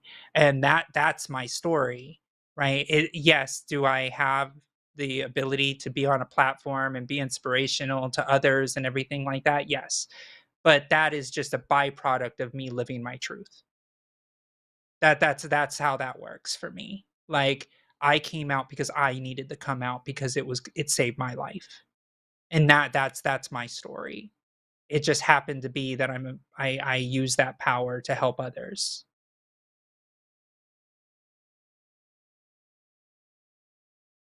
Thank you. Thank you for your answers, and thank you for your well-reasoned responses. Yeah, Good absolutely. luck out there. It's tough no matter what you choose, is really what it comes Right? down to. Yeah, exactly. It's about what's gonna make your life feel better, because sometimes it's just you just gotta take the rock out of your shoe. And for me, taking the rock out of my shoe was being myself. I had to do it. It was just there was no other option. It was just life or death for me. That's what made me choose. And sometimes we get to that moment, and don't feel ashamed about that. Okay? And by Thank the you. way, your voice is incredible. I just want to say Yeah. that like you have a very beautiful voice, and never in a Ooh. million years I would have been like, this girl's been closeted. Like, I would have never in a million years guessed that. So yeah, you have a fantastic voice. I just wanted to mention that. Thank you. Yeah, absolutely. Okay, Well, good luck, great. Kaya. Well, Call us back if you want to share any more of your journey as you go forward. yeah, I'll be happy to have that. All right, bye.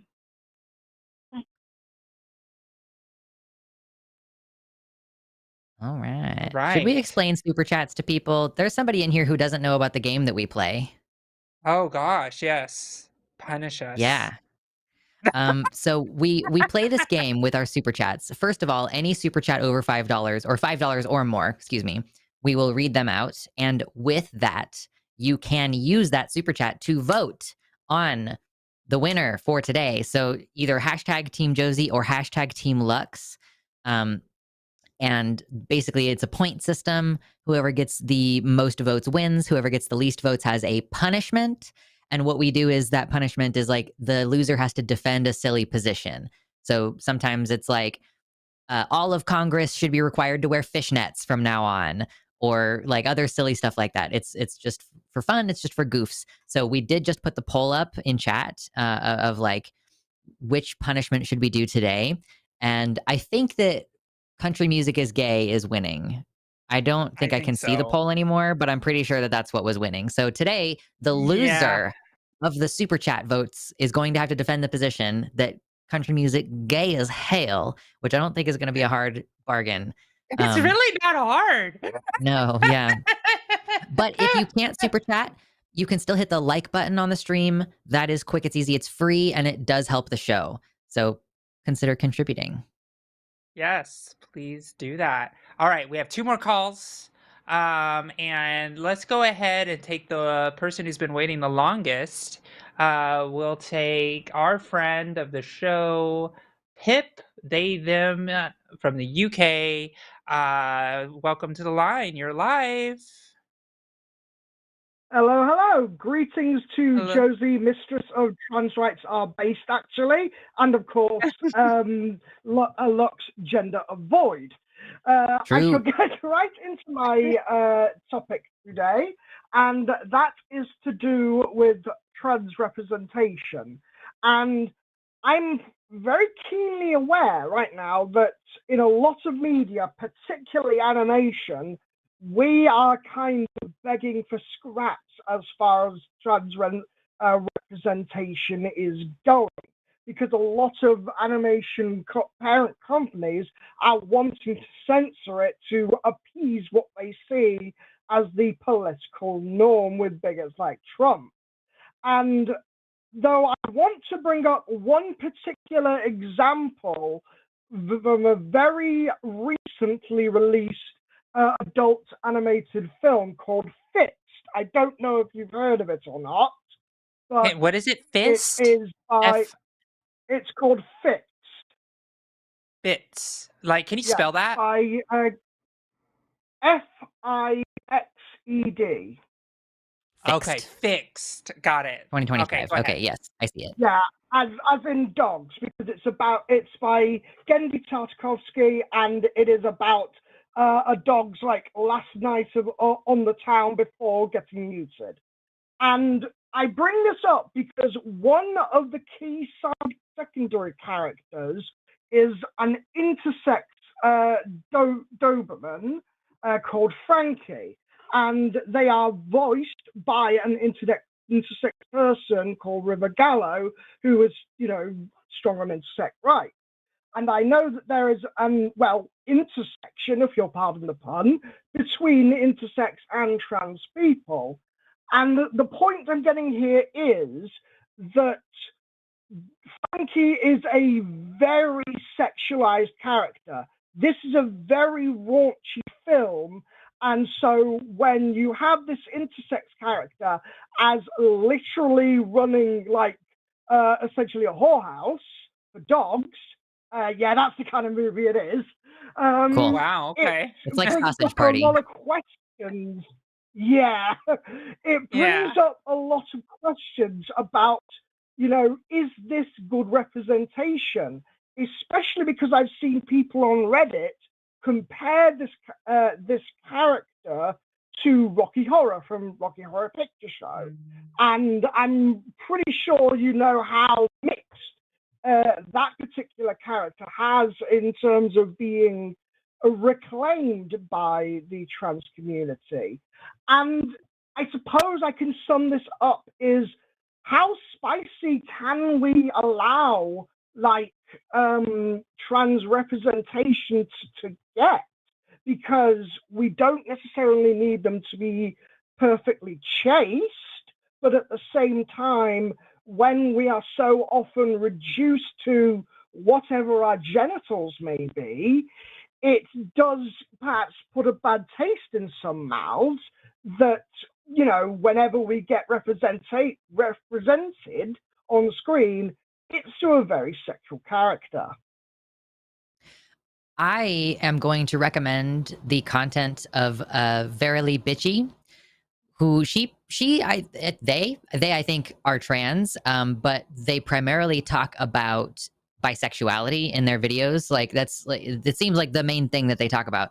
And this is a topic that they have gone into in depth, that like bisexual representation it's like very sexualized, and like they also were talking about a lot of like reality TV shows. So like the reality TV depiction of bisexuality, as well as other forms of media. It depends on what video you go ahead and watch. But like, yeah, I think that this is a thing where we're going to have tension until representation is more normalized, because there is still this respectability politics thing that we're doing of like, oh, you have to be a good one. You can't be messy. This can't be too realistic. And yeah, like there are certain filmmakers who represent bisexuality in a realistic, messy way, and that has been criticized. So I don't know that there is a good answer to this question, because I mean, it comes back to that like kind of what we were just talking about in the previous call of trying to like, should you belong to the community? Does your story belong to the community? Does every piece of art that depicts a trans person need to depict that trans person as like a clean, sanitized representation of all good trans people? Or is it acceptable for our art to show the complex, realistic interactions that happen in real life? Like, people are going to have differing opinions about this, and art is a provocative medium. You know, there's the like classic the urinal that the guy just like put a signature on the urinal and that's like the art. Yeah, It's meant to be journalism. subversive. Yeah. Yeah. Um, Yeah. Go ahead, Josie. I think of I think about it in the sense of there are certain media that is for certain audiences. Like there are some people who want to go in and see a raunchy, funny, like comedy that is over the top and campy as hell. Like, you know, like I feel like there is an audience for that. And you know, so I think when you already are going into a film like that, your expectations of what is going to happen is just what is going to happen. Just like I don't like Rocky Horror Picture Show, for example. I don't like it at all. I know. We're gonna fight now. Do I need to burn this? Is this gone? Like, I know. Do I need to burn all my queer memorabilia? I just don't. I don't like it. And you know, but the thing is, I'm not gonna yuck other people's yum, right? And just be like, oh my god, how dare you like it? You know, that type of stuff. But you know, I think that every piece of art has like Lux said, it's subversive. Some people like, you know, the banana duct tape to the wall. Doesn't do anything for me, but hey, some billionaire bought it. Like, you know, it's so for me, it's Yeah. kind of like, yeah, right. Like, so for me, it's like, as long as we are getting representation across the board, it's great. Like, for example, in the hit show Fallout, the live action of Fallout, like I didn't even realize that one of the characters in the Brotherhood of Steel was a trans man.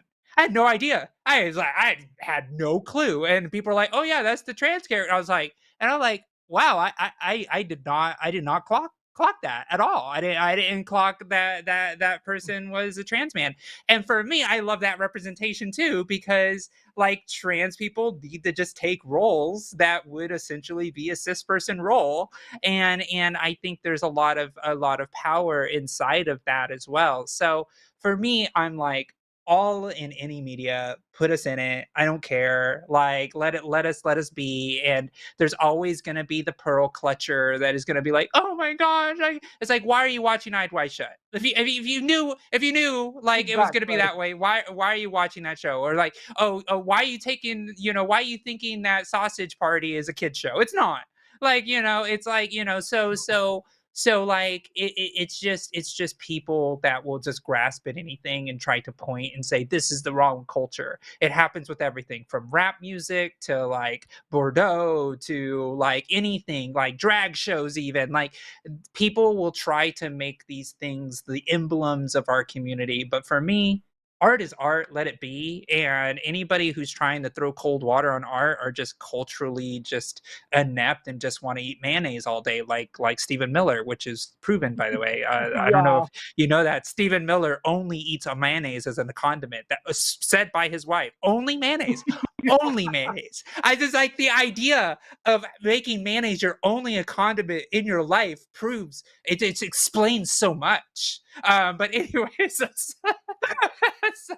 I'm sorry for that tangent. Yeah. But anyways, like, but you know, it's just one of those things that I don't think there is a line. There shouldn't be a line. I think every representation of all queerness or anything should there needs to be trans villains. Like, you know, there needs to be trans superheroes. There needs to be trans everything. There needs to be intersex of all characters. They need to be romantic roles. They need to be sinister roles. They need to be horror films. There's everything. We just need it all, because art is art, Exactly, and everybody yeah. likes art. I think the problem too is that this is a place where we try to police each other because we are desperate for cultural acceptance, and we have this frankly kind of delusional false belief that we have any power over how people perceive us. That like, oh, you're out here doing all this craziness. Yes, ma'am, it's ma'am, blah, blah, blah. Like that is victim blaming, and it is fruitless. Like there's no point to doing that. Like, you know, we are going to exist, and no matter how sanitized we are, no matter how sanitized Pete Buttigieg is, he's still an F slur to the Republicans. So like it doesn't matter what we do. And that's what I think this is. It's a desperation to try to be sanitized and accepted in society so that we don't end up being harmed, which I understand, but like that's completely not in our control, and it is also oppression for us to not be able to make provocative art. Exactly. And I often bring up how, YouTube grifters will scream about the Buzz Lightyear Pixar film being woke because two women kissed in it for half a second. It was so Crazy. literally blink and you miss it, and done so that they could pretend to have representation, then edit it out when marking it for China, and still people called it, woke garbage and go woke, go broke, and all those other buzzwords. And I honestly think that we need more open and more. We need to embrace the ridiculousness, because everything in Fixed is taken to its logical extreme. It is all extremely exaggerated for shock comedy, but there is also a genuine heart to the whole thing. Like, without giving too many spoilers, one character literally has a gay awakening. We have a gay dog awakening in this film, and it's framed as a personal revelation that just puts so much sense into their life. And like I said at the beginning, even though I might be asexual, I do also recognize that we are sexual beings. That's part of life. And so why not have someone completely embrace who they are? And to bring up one more example, author Haley Piper, who does horror fiction, does extremely good trans representation that is messy.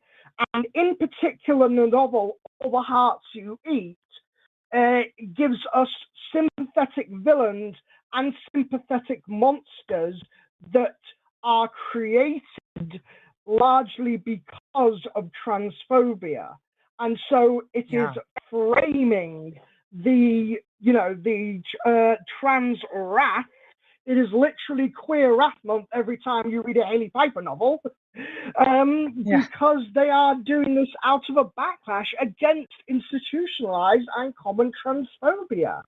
And it can be, complex, and it's a good way to explore how there's a deeper, systemic reason why, people make these decisions. We are very much a part of life and deserve to be seen like that in any context, really. Yeah. Well, thank you, Pip. I really appreciate it. You're always so uplifting and always have interesting things to say. So, with that, we're gonna take our last call next after this. I really appreciate you. Awesome. Great. Talk to you later. Thanks very much. Bye. And one small, very Go say again. There's a website called wplace.live, which is a map of the world where you color in pixels for pixel art, and it's such a big win for the trans community. People found J.K. Rowling's house on a map and drew epitaphs and put trans flags around it. Yeah, awesome. I love to see it. Yes, well, thank you for that. Always bringing joy at the end of the call. All right, thank you, Pip. All right, bye-bye. Absolutely. Bye. All right, great. So we are going to be moving on to our last call, and I always like talking about media. I really do like talking about queer media. It's always Is this the moment for me to plug my channel? Because I also like talking about media. At Luxander Real is my YouTube at Luxander Real. Go there and watch me talk about Mulan video coming out next week. Mulan is trans, but guess what? So is everybody else. All right, that's my little plug. All right, I love it. I love it. Great. So we're going to bring in Brad. They, them pronouns from New York. You're live on the line. How are you? And what do you like to talk to us about? I'm doing all right. How are you? Doing well. Solid. That's good. Before I get into that, you mind if I give my quick 2 cents on the poll topic? Sure. I think the biggest thing is that it ties into the perpetual stereotype of anything LGBTQ is like inherently sexual. And because it, according to them, is inherently sexual, the kids therefore must be protected. When in reality, it's just a way to get even more data to be able to clamp down on LGBT existence from my perspective. Agreed. Yeah. No notes. Agreed. Yeah. Wonderful. Yeah. So, all right, Okay. Brad, what do you want to chat us about? So something that I've been struggling with recently, and I was really hoping for your advice on, is how to deal with a sort of sense of apathy from non-LGBT people, specifically people who vote conservative but try to be sympathetic at the same time. Like the example I usually go to is like my parents, because it's the kind of thing where it's like, oh, we support you, but then their actions like directly contradict that. And I've only been out to them for about 2.5 years, so it's been difficult for me to navigate a lot of these different things. And it got to the point where I just went back in the closet with them, basically, because it's very difficult when real struggles aren't taken seriously. And I'm trying to figure out how to keep the relationships that they're trying to rebuild with me, but at the same time, it feels like I'm really having trouble moving past that, and I wanted some advice. Yeah, it's tough. I will speak from the point of view that I was also born and raised Texas. My whole family is essentially conservative, most of them. I am one side of my family in Florida, like I don't even communicate with anymore. They actually moved to Florida because they are so MAGA coded, and so I've had the conversation with my parents quite often being like, hey, if you vote this way, you are voting for an inherent set of values that are denying my existence. And it's a hard conversation to have, and it's very frustrating because I can have a conversation with someone in my family and they would be like, yeah, we agree, and then I call back later and then there's just some other Republican talking point that just comes out, and it's just like, okay, it's really hard because it's like a Sisyphean task of trying to roll a boulder up the hill and just for it to get knocked down over and over again. um it is it's something you're gonna have to continue to work at. I will say that a member of my family actually voted Democrat and didn't tell anyone else in my family that they voted Democrat, and the reasoning was because they loved me and they wanted to make sure that they knew that I was actually like they actually wanted to prove that they cared enough that they would change their vote for something they care about so much, which is like their ideology. Um, that took 5 years, I guess. Like, so it wasn't like it was like, oh, it happened overnight. It was super great. It was constant conversation. Um, so it's like something you're just gonna have to kind of just like it's hard. I could talk about persuasion and how you can communicate, but it's your family. It's about Yeah. coming up with the values. Like one of the things that I used to say or I say to my family is like, "Hey, you raised me to not be mean to people. You raised me to like not be like cruel to my fellow man. Like my grandparents were immigrants. Like why are you being so anti-immigrant? Like all of those type of things, and like having those conversations from the core values usually work. But anyways, I'll leave. I said a few things. I don't know if that was helpful. I just more explaining my own personal point of view with that. Yeah, I had tried a lot with that. So just to give you an example, the main conversation that led to me going back in the closet is was on election day, and the question that because I got the "oh, I'm so sorry" text in the morning, blah blah blah, and the question that I had asked was, can you condemn the act of knowingly voting for other people to lose their civil rights? And there were word games, there were attempts to change the wording to leave, to make intent required. And it's like, no, intent doesn't matter. Like if you are knowingly doing this, you're actively harming LGBT people. and I couldn't make any progress with that, and there was no breakthrough, and that was the turning point for me, right? I said, there's just no point. Yeah, I have such a hard time with that because to me, doing something knowingly is doing it intentionally. I was actually just talking about this on my stream last night, where it's like, I think that this is why people resist knowledge, because if they were to accept the knowledge, then they would be required to change their behavior. And so, like, if you know that voting Republican, if you heard anything about Project 2025 before the election, if you knew that they were planning on cracking down on immigrants or anything like that, like, to do something knowingly is to do it intentionally in my mind. So I don't know, man. I'm not sure how to like go about having those discussions in general with people who just don't who like are so concerned with prioritizing their comfort that they will disregard what is true.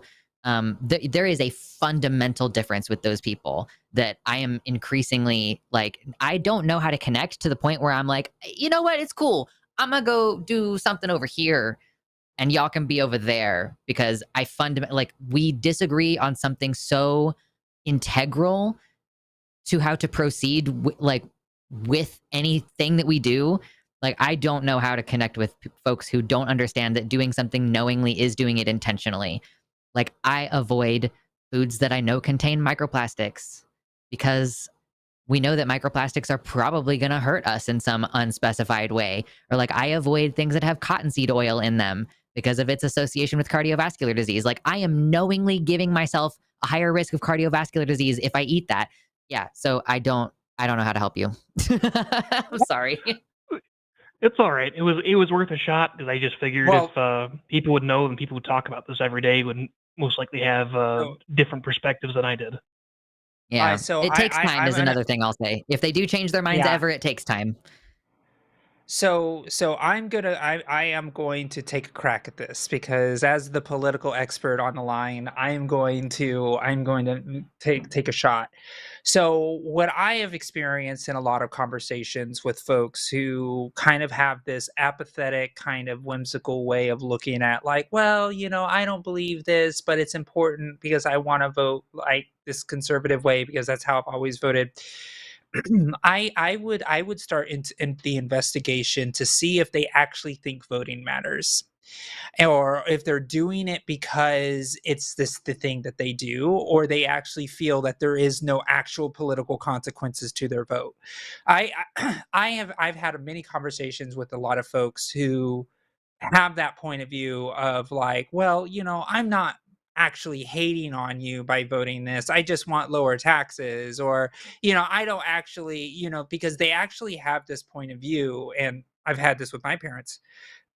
I've had the conversation with my mother, for example, saying, they're trying to have a conversation about removing people's access to gay marriage, right? And my mom, and this was again about a year and a half ago, and she was like, no, they would never do that. That would piss too many people off. Like, there's no way that that's going to happen. And literally 2 days ago or 3 days ago, we had the person say, hey, we're going to try to appeal to make sure that we try to overturn Obergefell. And there's a lot of people who are disconnected from the political consequence of their personal vote. A lot of people think in a lot of ways like, oh, it's always going to go red, so whatever, I'm just voting with all the people that are voting red anyway. Or, oh, this is always going to be blue, so I'm not even going to care about my vote because it doesn't matter because it's going to go this way anyway. And it's this weird human nature thing that I've realized with certain people, where they kind of just say, I'm just riding the wave. I can't control the wave. The wave is crashing, but can I really change the wave? And that's how a lot of people kind of like cognitively separate themselves from the action of a national conversation. Because when you're talking about, 72 million votes in a national election, your one vote seems completely insignificant. And because people think that that's just one little vote in a 17 million person pool for that one side, by the way, I'm talking about 140 million people voting in a national election period, they feel that that vote doesn't matter. So they have the ability to be like, well, I didn't vote for the ending of gay marriage, so therefore I'm abdicated, I'm free from it, even though they voted for the party that did it. So I think there's a lot of that in political people that feel like they're good people, but they're still voting for horrible things. Does that make sense, Brad? Does that sound like something that maybe you can interrogate with them? Yeah, so half of it is part of my belief in that I think there's a lot of cognitive dissonance because my entire family, both sides, vote very heavily conservative. And then the other part of that is I think I already had tried part of that approach. Like on election day, I basically just said I think a more politically informed America is a much better America. It's not even about people agreeing with me; it's just being able to articulate why somebody believes what they believe and being able to substantiate it with evidence. And the response to that was, well, it's offensive to have to defend your beliefs, and people have different perspectives on their own lives. And I tried to say, well, beliefs have consequences because when you vote, that's how your beliefs have an impact on hundreds of millions of people. And it just went absolutely nowhere. Yeah, so I feel like your family is very similar to mine in a lot of places, are very similar. So for example, my family used to have this rule, and it's a used to. It's kind of still there, but I kind of trample over the rule because it's like I don't give a fuck what you think. In a lot of ways, which is we don't talk religion or politics. And for me, what that means is that they're equating two different things. They're equating two different things that are so fundamentally different, where they see their political views at the same level of their religious views. And what that means is it's improper to challenge somebody's belief in God because it's just something they believe, and you shouldn't challenge people's beliefs like that. And because It's a like you're lot of entitled to people your see opinion kind of thing. exactly, right? So it's like not seen as good dinner conversation because how dare you challenge people's core beliefs. So when you're having those conversations, when they're equating things like that, you have to approach it like if you're having a conversation with a theist. And it really is like this, where you have to kind of do the street epistemology way of doing it, where you start investigating their belief. Like, why do you believe that? For example, like let's say there you were talking about give me a political topic that you've had with your family. Oh, Just I one. can give you a quote.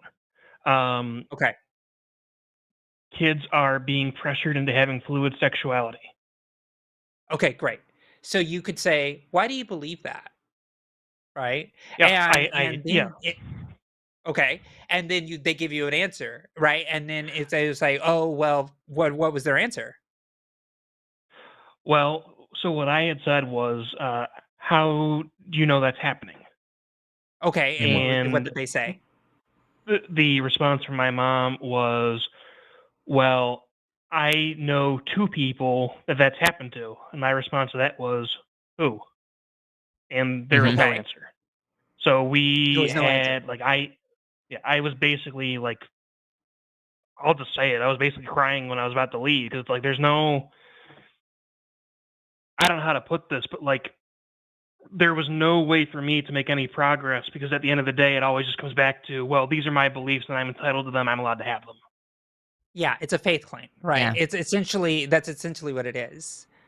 I And it's man, Brad, I would be like, "Oh, you know what you're not entitled to is me spending any more time with you ever again. Goodbye." Like, I swear to God, like this is what I mean when I think like people need social consequences. Like the consequence for you having abhorrent beliefs and you retreating from the facts that I'm presenting you and you going like, "I don't care what's true. I don't care about what is actually happening in the world. I have decided to vote which affects other people's lives based on a fairy tale." Like, I'd be like, okay, guess what? It's time for social consequences. I'm not fucking coming to Christmas. Like, I would be Yeah. Well, enraged. You're crying. I would be wh- like, bro, we're about to fight. where we're at is we're at a point where we just don't talk about any of that stuff. And like I said, yeah, I've effectively just gone back in the closet with them. And yeah. where it goes is they are trying really hard to make things work. And I'm working with that because just to be clear, when I came out, there was never any like, oh, we're disowning you, blah, blah. There was none of that. It was pretty accepting when I came out. But then just the impact of actions and beliefs hit me more than verbal words of affirmation. And That Yeah. makes sense. I don't want to cut them out because there have been genuine successful efforts to improve relations. But this is like the last hurdle where it just feels like if I can actually get support with these things, I feel like I would be a much, much happier person and have a much, much healthier true. relationship with my parents. I get Yeah. that, Brad. I do. It's going to take a lot of time, and what I will say is when they say, "Oh, two people told me this," and then the answer is like, "Who?" and they don't have an answer, just be They made like, it up. "Okay, yeah, well, right, they made it up. It's fine." It's like you just got to be like, "Okay, outside of that, what other evidence?" Like you would ask the question, "Okay, let's say that this was true. Who cares? What is the impact? Yeah. Yeah, what is the impact?" Right? So like let them play out the logic, right? Because a lot of times this happens a lot with pro-lifers in particular when they say, "Oh, abortion is murder." Okay, great. I'm going to grant you your claim. Abortion is now murder. Magic wand. Okay, so how many years in prison does a woman get for, or a person get for having an abortion? And they'll be like, "Wait, what are you talking about?" And I'm like, "Well, it's now legally defined as murder, which is what you want. So is it capital punishment, or is it like first degree murder, second degree? Is it manslaughter? What is the criterion?" And you will see how quick they fold to the simplest line of questioning after that, because at Yeah, that it'll just point get cut off. it gets cut off, right? They're just like, "Well, I'm not trying to put people in prison." And it's like, "So what are you trying to do?" It's like you're just What trying does to a make crime mean to you if not something that we yeah, punish people for? Yeah. exactly, right? So once you start digging into that interrogation, you start cracking into the foundation of why they believe the way that they believe. And if you really care about trying to maintain this relationship, you're going to have to dig through a lot of bullshit before you hit that granite. Because once you hit that foundational stone, and then you're able to then dig into the why do you believe this thing, is when you're going to be able to rattle that foundation. Is that foundation going to crack every time? No. But if you do it enough, at some point, maybe it's you, maybe it's somebody else in their lives, will say the thing that will crack that foundation wide open.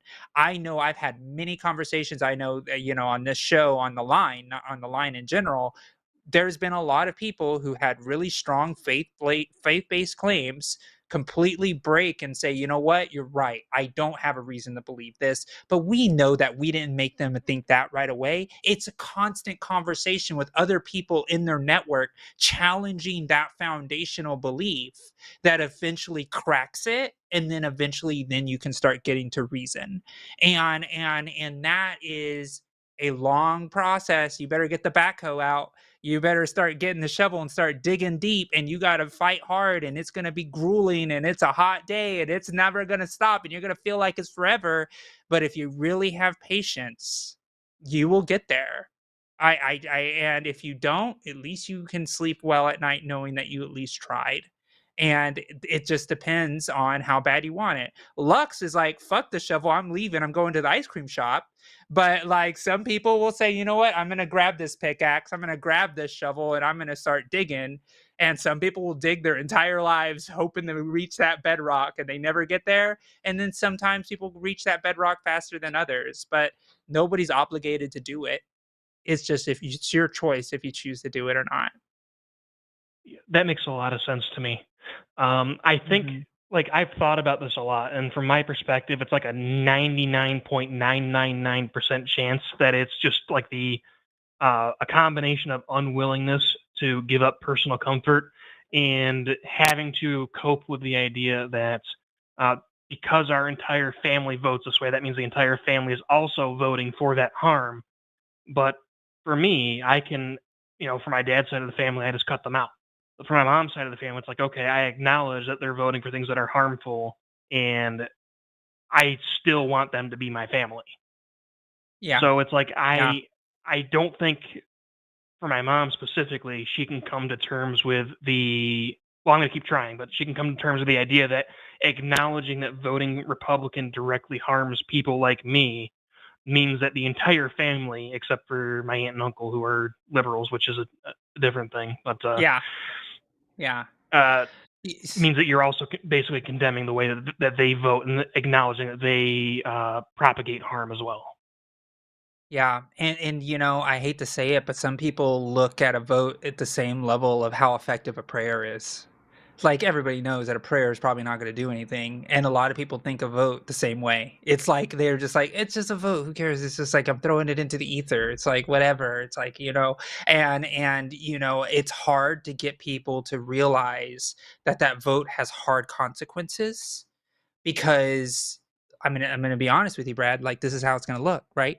Oh, I voted Democrat, but nothing changed. The Republican won, or the Democrat won, and nothing's changed. It still sucks. See, it doesn't mean anything, and it's like that's why it's always a hard process to be able to continue to do it because you are talking about a vote in the millions of vote that lands into the community.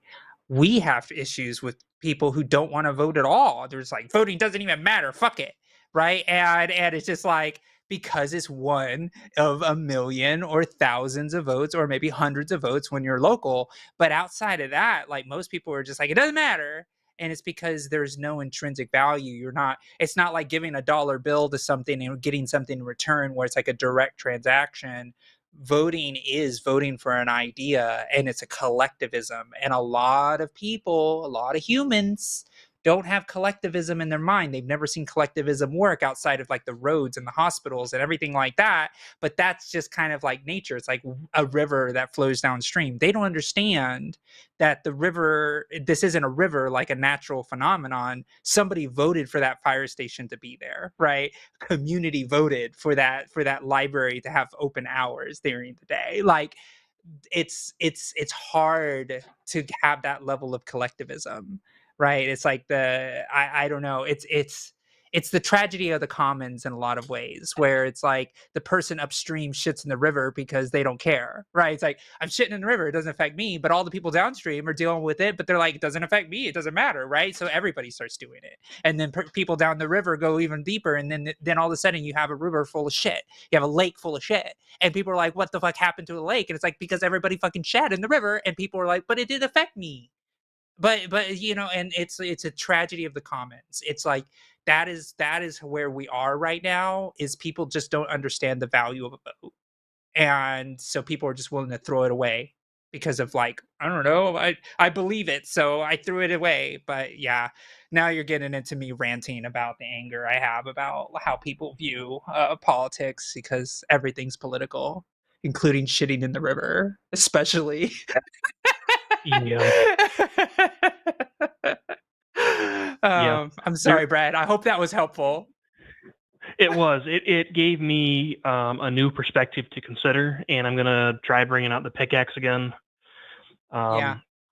I guess like even just like yesterday, there was a discussion, because it's going back to SCOTUS, about overturning Obergefell v. Hodges in the same Protection for Marriage Act, and I brought that up, and I was basically told the Supreme Court hasn't even agreed to examine the case, so quit worrying about it. So then, Actually, I think that they did. Is it not on? No. Is it not on the docket No, for they haven't October? I agreed. thought they were going to hit it early. Okay. Well, no. I thought I They just read haven't- something yesterday about it, but I saw that I've been the keeping appeal up was with it. filed. Yeah. It's filed, but the court still has the opportunity to look at it. But if you want to go really grim, Brad, this is grim. So a lot of people and a lot of like the conservative like lawyers are like, oh yeah, they're not going to see that one because there's a better case that will make sure it bans it for everybody. Like people are literally like, oh, we don't need to overturn that with that. We can overturn it with this other thing and get more out of it. It's just like, oh God, there's something worse. It's like, oh yeah, there's always something worse. And they're going to try to pass the worst thing Lawrence v. always. Texas. So yeah, oh yeah, let's go. Or Hardwick versus Texas, right? Yeah, like or that's Bostock v. Clayton County. Yeah, there you go. Yeah. So I think the question I'm going to tailor will be just something like, is it acceptable if it is illegal to be gay in the majority of states. And that's not no changes to wording, just that question. Unless you suggest change, but I mean, like, not allowing any modifications in response when answering the question, no word games, nothing like that. Because if the answer is yes, then I can just put the pickaxe away. Well, the thing is, you need to ask, do you believe that your vote would contribute, let's say the hypothetical that you're creating, let's say that we had the loss of marriage equality because people voted and you voted that way, do you feel partially responsible? Oh, I already tried that. I brought that up when Roe v. Wade was overturned because I said people who voted for Trump voted for Roe v. Wade to be overturned because Trump appointed 3 justices. And they're like, nope, we didn't vote for those justices, so we didn't vote for that. Yeah, but So. again, they're not seeing the value of the vote. You need to connect them with that. At a certain point, you just have to be like, well, that's fucking stupid. And then be like, now the conversation can be over for today because that's the stupidest thing you've said today, and I'm fucking done talking about it now. Let's reconvene on this in a week. Like, there is a certain point where you have to be like, that is such a wildly unacceptable thing for you to say. Say it nicer if you feel like it, but please put some hard limits on these conversations. Say like, that's the dumbest fucking thing I've heard today, Mom. Let's reconvene about this later because I can't listen to you talk about this shit anymore. Like, let's resume not talking about this anymore. Like, it feels like you've already been trying for a long time. Yeah, you've already been trying for a long time, and I'm not going to tell you to give up, but like, change tactic at a certain point. Like, you got to start treating it like that's an egregious thing you just said. Like, that was a vile, disgusting thing you just said, and I'm done with this conversation. Oh, I have an example of that when when I brought up earlier about the kids having fluid sexuality pushed on them thing was brought up. It used to be back in 2022. My mom said the same thing. This was before I was out, but she replaced fluid sexuality with bisexual. And then my cousin came out bisexual, and it changed to fluid sexuality. So I said that's a bigoted perspective, and the response was to immediately blow up over being called bigoted instead of considering, oh, wait a second, I just said something that you got called bigoted. What did I say? I need to introspect. Yeah. Use different language then. Yeah, call it vile or despicable or something. But I have to pee so badly. Go. If we don't move on to super chats, I'm going to kill myself. Thank you very much for calling, Brad. I've taken so much time. It's not your fault, Brad. It's the little bladder of Lux. All right. All right. Thanks. It's my 3 beverages. That was my fault. Yeah. All right. Bye. All right. So go. All right. Go to the bathroom. Okay, bye. Lux. Goodbye. And I'm gonna vibe here. Hey friends.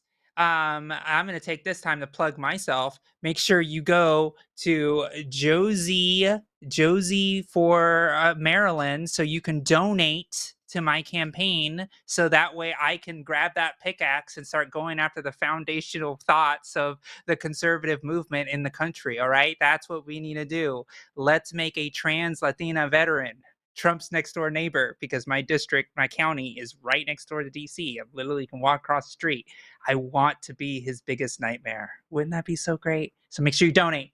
Do it now, because it's incredibly important. We need to try to get a donor in every state, and donate just a little bit or donate a lot. It's okay. It won't hurt you. It'll be great. But no, the campaign has been going very well because of donors on the show. So let's keep it up. And I am planning to do a because I wanna, that's what it is, on a Friday soon to discuss, some policy points. And I may bring a special guest that is already elected to join in the conversation, and we'll take political calls that day. So stay tuned for that. Awesome. Wait, what? We're taking political calls? When is that happening? Oh, that's gonna be when we do Cus I fundraiser Wanna. for Josie? Oh, yeah, okay. Cus I Wanna fundraiser. Cus I Wanna fundraiser, Cus I Wanna. All right. All right. So we are gonna move into super chats. Lux, go ahead. Yeah, so this one's 5. I'm gonna say euros. It's probably not that Yeah, I don't know what that is. 5 units from Olivia B says, just my usual troll super chat with Argentine pesos, but not. Whatever. Always hashtag Team Josie. Thank you very much. And what one Yay. on the loser? The loser has to defend the position. It's like country music is hella gay, right? Is that the one that Yeah. won? Okay, Yeah, cool. Nice. yeah. They're Yeah, it's giving at us an easy 48% one. right now. It's actually Yeah. 12% ahead of the second one. I thought ducks legally need to wear pants was pretty funny, but country music is gay actually is the topic. Yeah, So, yeah. If they want to. No. Yeah. Whoever you want to defend that position, you have to vote for the other person. So vote for me if you want Josie to have to defend that, or the other way around. Trying Oops, to I soften forgot I that was doing vote. super chats. My bad. There we go. There we go. 30 video game monies, or Israeli money, I think, from political irony. Poetical irony. Thanks for taking my call so quick. You two are the best, but unfortunately the game requires me to choose hashtag Team Void Kitty, as I have my own little critter. Yes. Nice. All right. Okay. The rules say I have to go get the cat. He is sleeping in a very comfortable place, so I'm gonna go disrupt his life right now. Yay! Oh, disrupt his whole life. He's gonna be so pissed. I know. And that's a big cat. I'd be afraid to piss off that cat. It's a big boy. Sorry. Okay. I'll read the next one. Yep. There we go. $5 from Moonquaker. Why should I avoid hair removal places that want you to apply for credit card and prepay for numerous treatments? Well, I'll let the Void Kitty get into the shot first. There he is in Yeah, all of I have to his hold fur him weird glory. because I just got a new sweater and I am not letting him get his claws in it. Oh yeah, want to get those claws into it. I say you should avoid hair removal places that want you to apply for credit card and prepay for numerous treatments first. Opening up credit cards are never really a good idea unless you're like wanting to do specific credit things for your financial stuff. This isn't financial advice, but I'm just saying it's not a good idea. Those usually have bad interest rates. Also, if you're prepaying for numerous treatments, it's likely that if you don't like how they're doing it, you're stuck with them.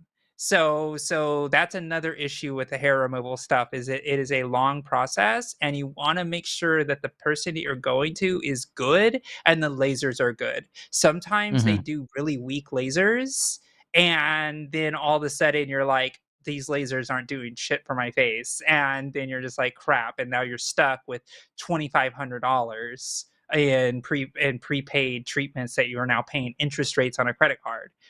Don't do it. Yeah. Find a reputable place. And I will also say this: I've been doing hair removal face treatments for nearly my entire transition, so about over 5 years now. I just had my last electrolysis appointment last Saturday. When I say last, as in like the ones that I need to have, I zap the hell out of my face every 2 weeks for literally a year and a half to finally get to the point where you are. There is no quick fix to laser hair removal for your face. It's just not there. It doesn't exist. It's going to take pain. Every time they do it, only 10% of the hair doesn't grow back. So you got to keep doing it over and over, and I've paid thousands of dollars. So it's not fun, but there is a promised land. Don't buy into Worth the it. 6 treatment nonsense. Like, Yeah, no. The reason why it's not FDA approved is because they can't guarantee its effectiveness, because it requires treatments a lot over time. And yeah, if your goal is to thin out the hair, then it's probably something you can acquire more on a short-term basis. But longer term, yeah, for sure. For more permanent hair removal, you got to go over and over again. Find a good electrolysis. Yeah. 15 more probably Israeli units from Poetical Ironies, who says, just listened to my call and my first reaction was, oh my God, is that my voice? I sound so good. Gender euphoria moment was not expected. Hearts, keep it up. Hashtag team. Did you get cut off? Yes. Oh no. Hashtag team. Got cut off before even one letter. Like one letter would have made it. We would have been like, okay, I know who that's for. It's either J or it's L. Yeah. But thank you. We appreciate your donation and your call. Yes. Yes. $5 Canadian from Quantum Chaos, not Quantum Nachos. Half, I always am going to remember that. Half just showing up for homie Lux, half just continuing my spite vote against Josie for not accepting my bribes. Hashtag Team Lux. Hush up, Quantum Nachos, Quantos Machos. True. We need more super chats. Guys, so there's a thing happening after this. We have another stream, another show called Calling It Now, and we're going to send you over there when we are done with this, but we need to fill up the next 25 minutes. Are we going So to we need more vibe super for chats. 25 minutes? Yeah, so let's take our time with these super chats. Let's get as many more super chats in as we can, and we might have to vamp a little bit at the end, just talking about whatever. Okay. We're trying to run up directly up to 5 o'clock. Talk about how Lux should vote. I did. I know. I know. I know. I am that. I was that guy who was like, I don't think this actually matters, and then I'm not entirely sure. Pilled. I got Josie pilled a little bit. Yeah, I do think that there maybe is some question about what happened in Pennsylvania as far as the voting machines, but that's a difficult path to tread down. That is conspiracy laden and also but is it though? Very tempting. Is it a conspiracy that the Russia has definitely intervened? I know, Lux. Okay, like it's a world that I don't want to walk because I'm afraid of all the evidence I will find. Anyways, yeah, $5. Yeah. Is this $5 Rooskies from Natty the Panda? One thing that gives me hope is seeing so many people not standing for this. Louis Rossman is starting a great movement. Clippy just wanted to help. Aw, yes, Clippy.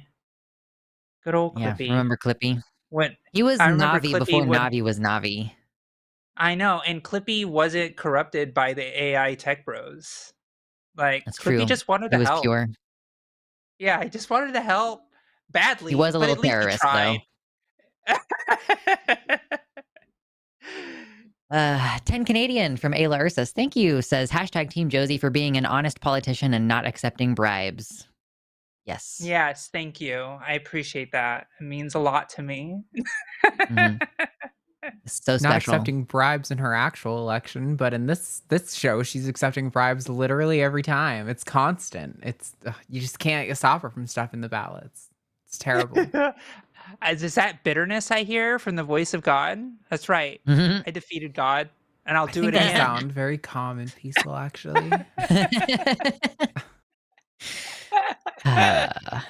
Speak softly, but carry a big stick. That's Arden. Yeah. $5 from Myra G. Yay, I passed my classes and have a break to catch y'all live. I don't know what that acronym is. I'll just say I love you all so much. Oh gosh, I'm such a millennial. Oh, it's so bad. 5 years with doctors and almost everything is doing better too. Hashtag Team Josie Rocks. Yes, thank you. Yeah. Good going. 15 more units from Poetical Irony, who says, my name is Winter and I use neopronouns. Is summer my arch nemesis? Hashtag Team Josie. I do think it's very funny that we had a winter and a summer on today. Also, I think it's really sad that nobody is named spring, and we don't get very many autumns nowadays either. No. Why is nobody named spring? Lots of spring flowers that people are named after, but not spring. That's true. I feel like, yeah, you're right. I feel like I've met a spring, or maybe I watched them in an anime. I'm not sure. Oh, okay. Yeah. Well, that doesn't count. $5. Oh, I think this is you. Is it mine? Okay, Oh, 5 units. No, okay, go ahead. I don't care. Go ahead. You do it. $5 from Melatonin Ali. Here are my tidings to the cult. Hashtag Team Josie. Yes. I'm gonna get crushed today. I have a feeling like I'm gonna get crushed. They just want to see you they just want you to tell us why country music is gay. Easiest proposition to defend in my life. Thank you for the Yeah. $5 from June Bramley, who says, I had a shitty dysphoric week, but I'm glad y'all are here to brighten my day. Hashtag team rock, paper, scissors. Yeah, thank you. I'm so glad that we were able to help. Rock, paper, Yeah. scissors. You ready? I usually turn around. Okay. I do too. All right. Okay, do you want me to count? You're going to do it. You can count. No, you can't. Okay. Rock, paper, scissors, shoot. Aha, you beat me. Yes. I know some Aprils, and that month is in spring. True, Arden. That's true. Thank you. I live Yeah. to Also give, got give May. wisdom. Dang. That is good wisdom. Good stuff. All right. That one's you. Is it? Oh my gosh, I'm like losing my perception here. 30 Israeli units from Poetic Irony. I use Fae, Femme, Fair because I relate to the mythos of Fae kidnapping kids and returning changelings. There's also a very related playful and menacing femininity. It's basically they, them with an F. Hashtag Team J. There's the J in that one. Yes, There we go. I do like the Fae. Just Faes are like mischievously chaotic. Like, yeah. You want to know something Faes really are great. cringe about me right now? What? I am deep in season 4 of True Blood, a show which No does way. introduce Wow. Fae. You're watching? Yeah. Dude, you watching True Blood? I'm at the end of season 2. I just started like a week and a half ago. What the fuck? It's so trash. It's so trash, but it's so good. It's so horny. I was not expecting how I horny. missed- Everyone said it was horny, but I was not prepared for how horny it was. I was So like, oh my horny. god, okay. And you know what? The straightness gets a little bit better later on, I will say. I was about to say the horniness is very heterosexual, but it does get better later on. Yeah, okay. That's so funny. Okay. Oh my god. Arden and me, same person. Okay, Yes. that's $5 from June Bramley. Thank you. Says, it's okay, Josie. I was introduced to Rocky Horror far too late to find it so great, so I'm with you. Tim Curry is still great, though. Hashtag Team Josie. Yeah, That's to be true. fair, Tim Curry is great. my parents, I don't know who exposed me to Rocky Horror, but when I was like 2 or 3 years old, I asked for it for Christmas because I liked watching it so much. And I called Tim Curry the lady. I was like, can we watch the movie with the lady? No surprise why I turned out the way I did. Yeah. I got a copy of this in my stocking when I was like 3. Yeah. Do you at least classic. blame your parents for the way you are? I mean, I don't, it's not really blame. I like the way that I am. So it's more like, I know. I'm begrudging saying it. appreciation. I'm just saying it to be like hyper, like throw it in their face because they're not as accepting of you. Like, that's what I mean. I mean, like, that was never the problem. I guess I should clarify, like, I don't not talk to my parents because of transness, other members of my family, but my mom was more like, oh, she's abusive, and then my dad is like neglectful of particularly my younger siblings, who I still kind of talk to my dad a little bit. The rest of my family, though, I'm like, I'm not explaining this shit to you. That's fair. That's fair. No.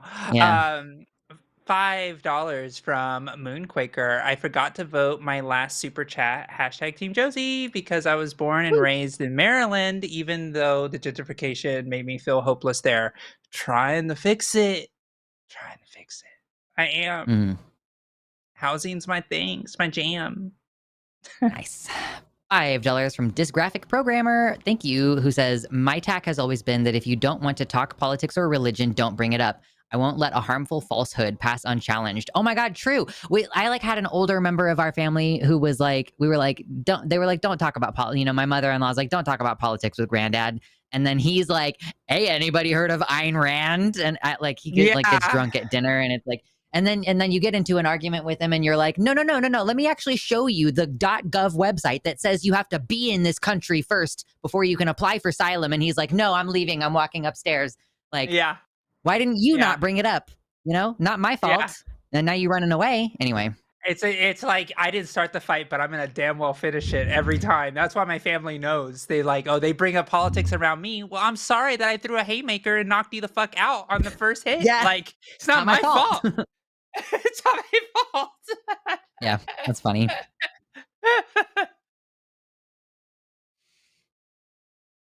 Man, Josie, Oh, my Oh, bad. man. I thought I are hit we gonna get a change. flip? We're gonna get a flip Are in we this gonna get a one? flip? Maybe. Late Maybe. flip sometimes happens, but you're pulling ahead this time. Yeah. $10 from Mountain Alley. I've been digging at my mom's LGBTQ phobia for years. She's now okay with having gay friends, just not in her family. She did use my leave trans people to fuck alone mug, though. Okay. All right. Well, keep right. on digging. You'll get there. The foundation is cracked. $5 from Joshua Everett. Thank you, says a super chat in celebration of getting my first full day off in a month. Holy shit. Tomorrow, hashtag Team Wow. Josie today due to Lux's bladder causing temporary absence. Oh no. Oh I'm no. glad you get a day off. That's crazy though. That's too much work. Yeah, that is. It is. $20 from Mr. Barigua 10. Oh no. Uh-huh. No. What's happened to you? No bad at this. This is the second time that it's happened. Wait, I have a I proposition. think it's like 5 times. What? Josie, you can pass it off to Lux if Lux agrees, but you have to. I feel like that's got to be like 5 points to Lux. Oh no. It's worth Like- it. I'm gonna take it. I'm gonna take it though. I'm gonna do this. All right. We're changing the rules. God has decided we're changing the No, rules. I know, Oh no, but I'm still you're gonna gonna do try. it. Okay. I'm still gonna do Do it. Like, come on. Like, I'm a performer. I'm an entertainer. You shall be entertained, no matter how terrible it's going to be. Respect. Why a lovely show today. Mosif with call. I can't do it. Calls were no inferior. With the exception. Do the Cockney accent. I gotta hear it for a second before I can match it. I can't try to do it. Okay. With it, oh boy, oh spice, oh a shimmy call, Ryan and Cuff to bits. Much love to winner, Kaya and Brad. Best of luck, Josie. Hashtag Team Point Kitty. Somebody clip that shit. There's got to be so many Please. good little sound bites in there. I was not gonna help you either. Oh, that was good. I heard Thank you for that, that. and you know what the worst part is? Lux got the point anyway. That's true. Just suffered for nothing. Oh, That was good. no. I'm very entertained. My face hurts. God. It Thank you for hurts so $5 from much. Greg Lawless, who says hashtag Team Lux because meow. Indeed, thank you. Glad to know that my cat is getting me some sympathy votes today. That was good. Oh no. $5 from Legally Mod. I'm 2 months post FFS, and despite being right on the edge of my period, suck it, Arden.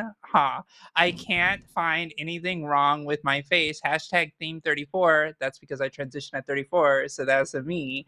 All right. But yeah, 2 months. That's you're starting to see some of the benefits. The swelling's got to be gone down quite a bit, but the swelling won't finish for another 10 months. Yeah, like a full year of recovery on those things. That's crazy. Yeah. I even found It it took took me 2 years forever. for mine, honestly. yeah. Very, Oh, wow. very was a- subtle changes after that, but they're definitely still were Mhm. there. Mm-hmm. I remember this eyebrow, like every time I would like put on like eyebrow pencil, I could like feel it all the way like all over my face because of the remapping of nerves, and it was just like I hated it so much. I Oh, hated yeah. it. Yeah, That's but the it one went weird thing. away. It went away over time, but it was Eventually. that was annoying. It's like For sure. it was a weird feeling. Yeah. So £5 from the Fuzzy Logic, 100 with hashtag Team Lux on social consequences. My MAGA mom is convinced that my sister only transitioned because of social contagion. I don't call or visit anymore.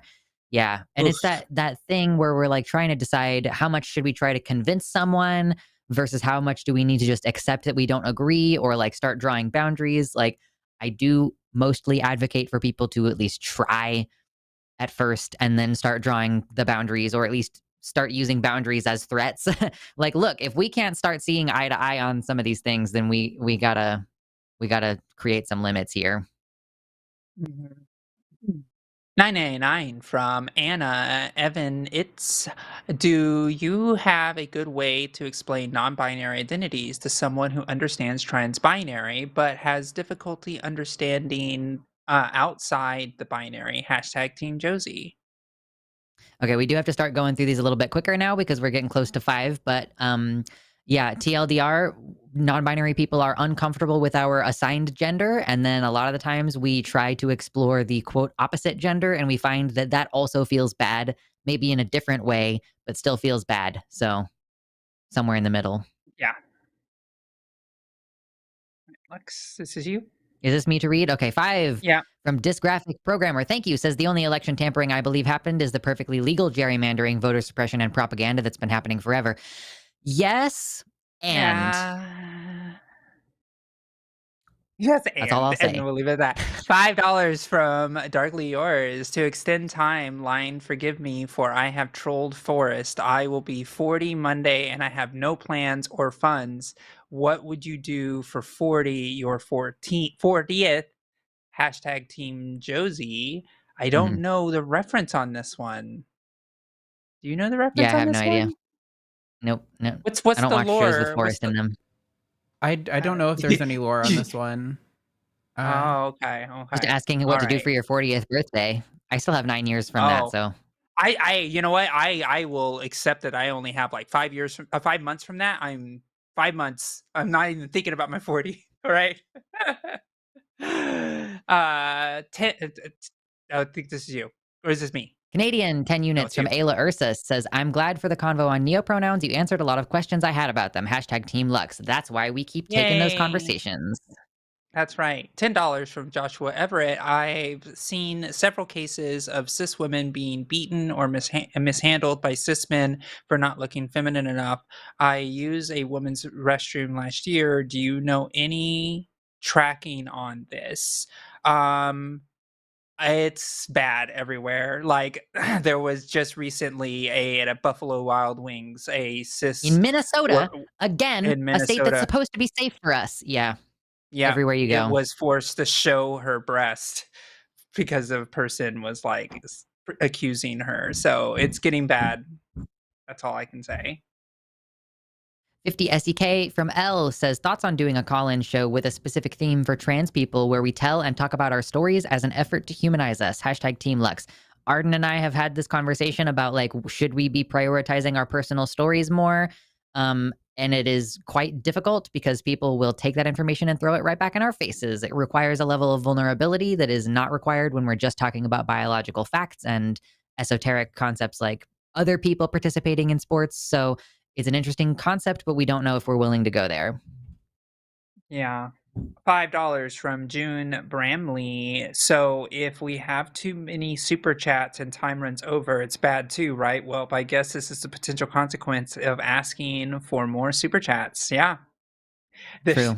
This is going to piss off God, who's on the chat right now, or who's producing. Okay. This is the way I want to be mad. Okay, fair enough. A good reason to be mad, yeah. 15 units from Poetical Irony says, my dead name is in the 27 club. Hashtag Team New Sweater. Yes, those void claws are no joke. Yeah, you know how black cats, I don't know what it is about them, but their nerve runs almost all the way to the tip, so you can barely even cut their claws. Like I've with multiple black cats, I've seen this. So yeah, there's no restraining him. Nope. 10 Canadian from Kelsey Soloway. Hashtag Team Josie, because she really out here doing the work. Also because she donated to the GoFundMe. Yay. Hell yeah. I'm so glad. Oh, I'm losing. That was the last one. I'm losing bad. That was the last one. I'm losing bad. Oof. All right, let me get our debate stage set up. Oh, come on, BMX. Catch up. There we go. Okay. I become a crab. Host right Carcinization. is the loser. Host left is the winner. Crab Manson. Yes. All right. And I've got a standing desk so I can do the sideways motion. Are we ready? Yeah. Yeah, let's go. All right. Charging up the clock. And 3, 2, 1. Bro, country music is so gay. All right? Like, okay, let me just explain something about men, right? And their obsession with phallic objects. Okay. What do you think the truck represents, if not the manhood of that given person? You know, like, there's a classic joke that gets made, like, there's only so much more time before a man starts talking about his truck leaving him. Like, that kind of is already what's going on, though. If you really think about it, they're sitting here, they're obsessed with masculinity. If you really think about like heterosexual culture in general, like it's pretty homoerotic.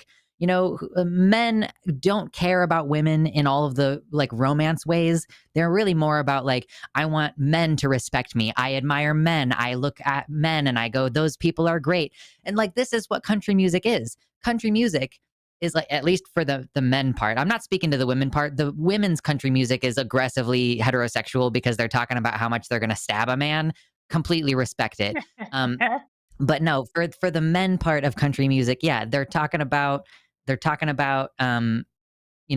their jeans. They're talking about their jeans. Why are we talking about how your ass looks in those pants? Like, and you're talking about your truck, and you're talking about, oh, this woman left me, and like, okay, you're using that as cover. We get it, Sexy yeah. tractors. Oh, talking about their tractors. Yeah. She thinks my tractor's sexy.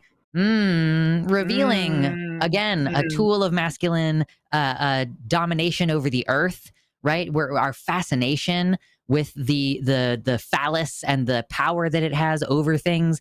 Like, bro, it's so homoerotic. If you really think about stuff that's like super into masculinity, ultimately, it's very homoerotic. It's very about the male body and the power that they possess, and it's just real gay.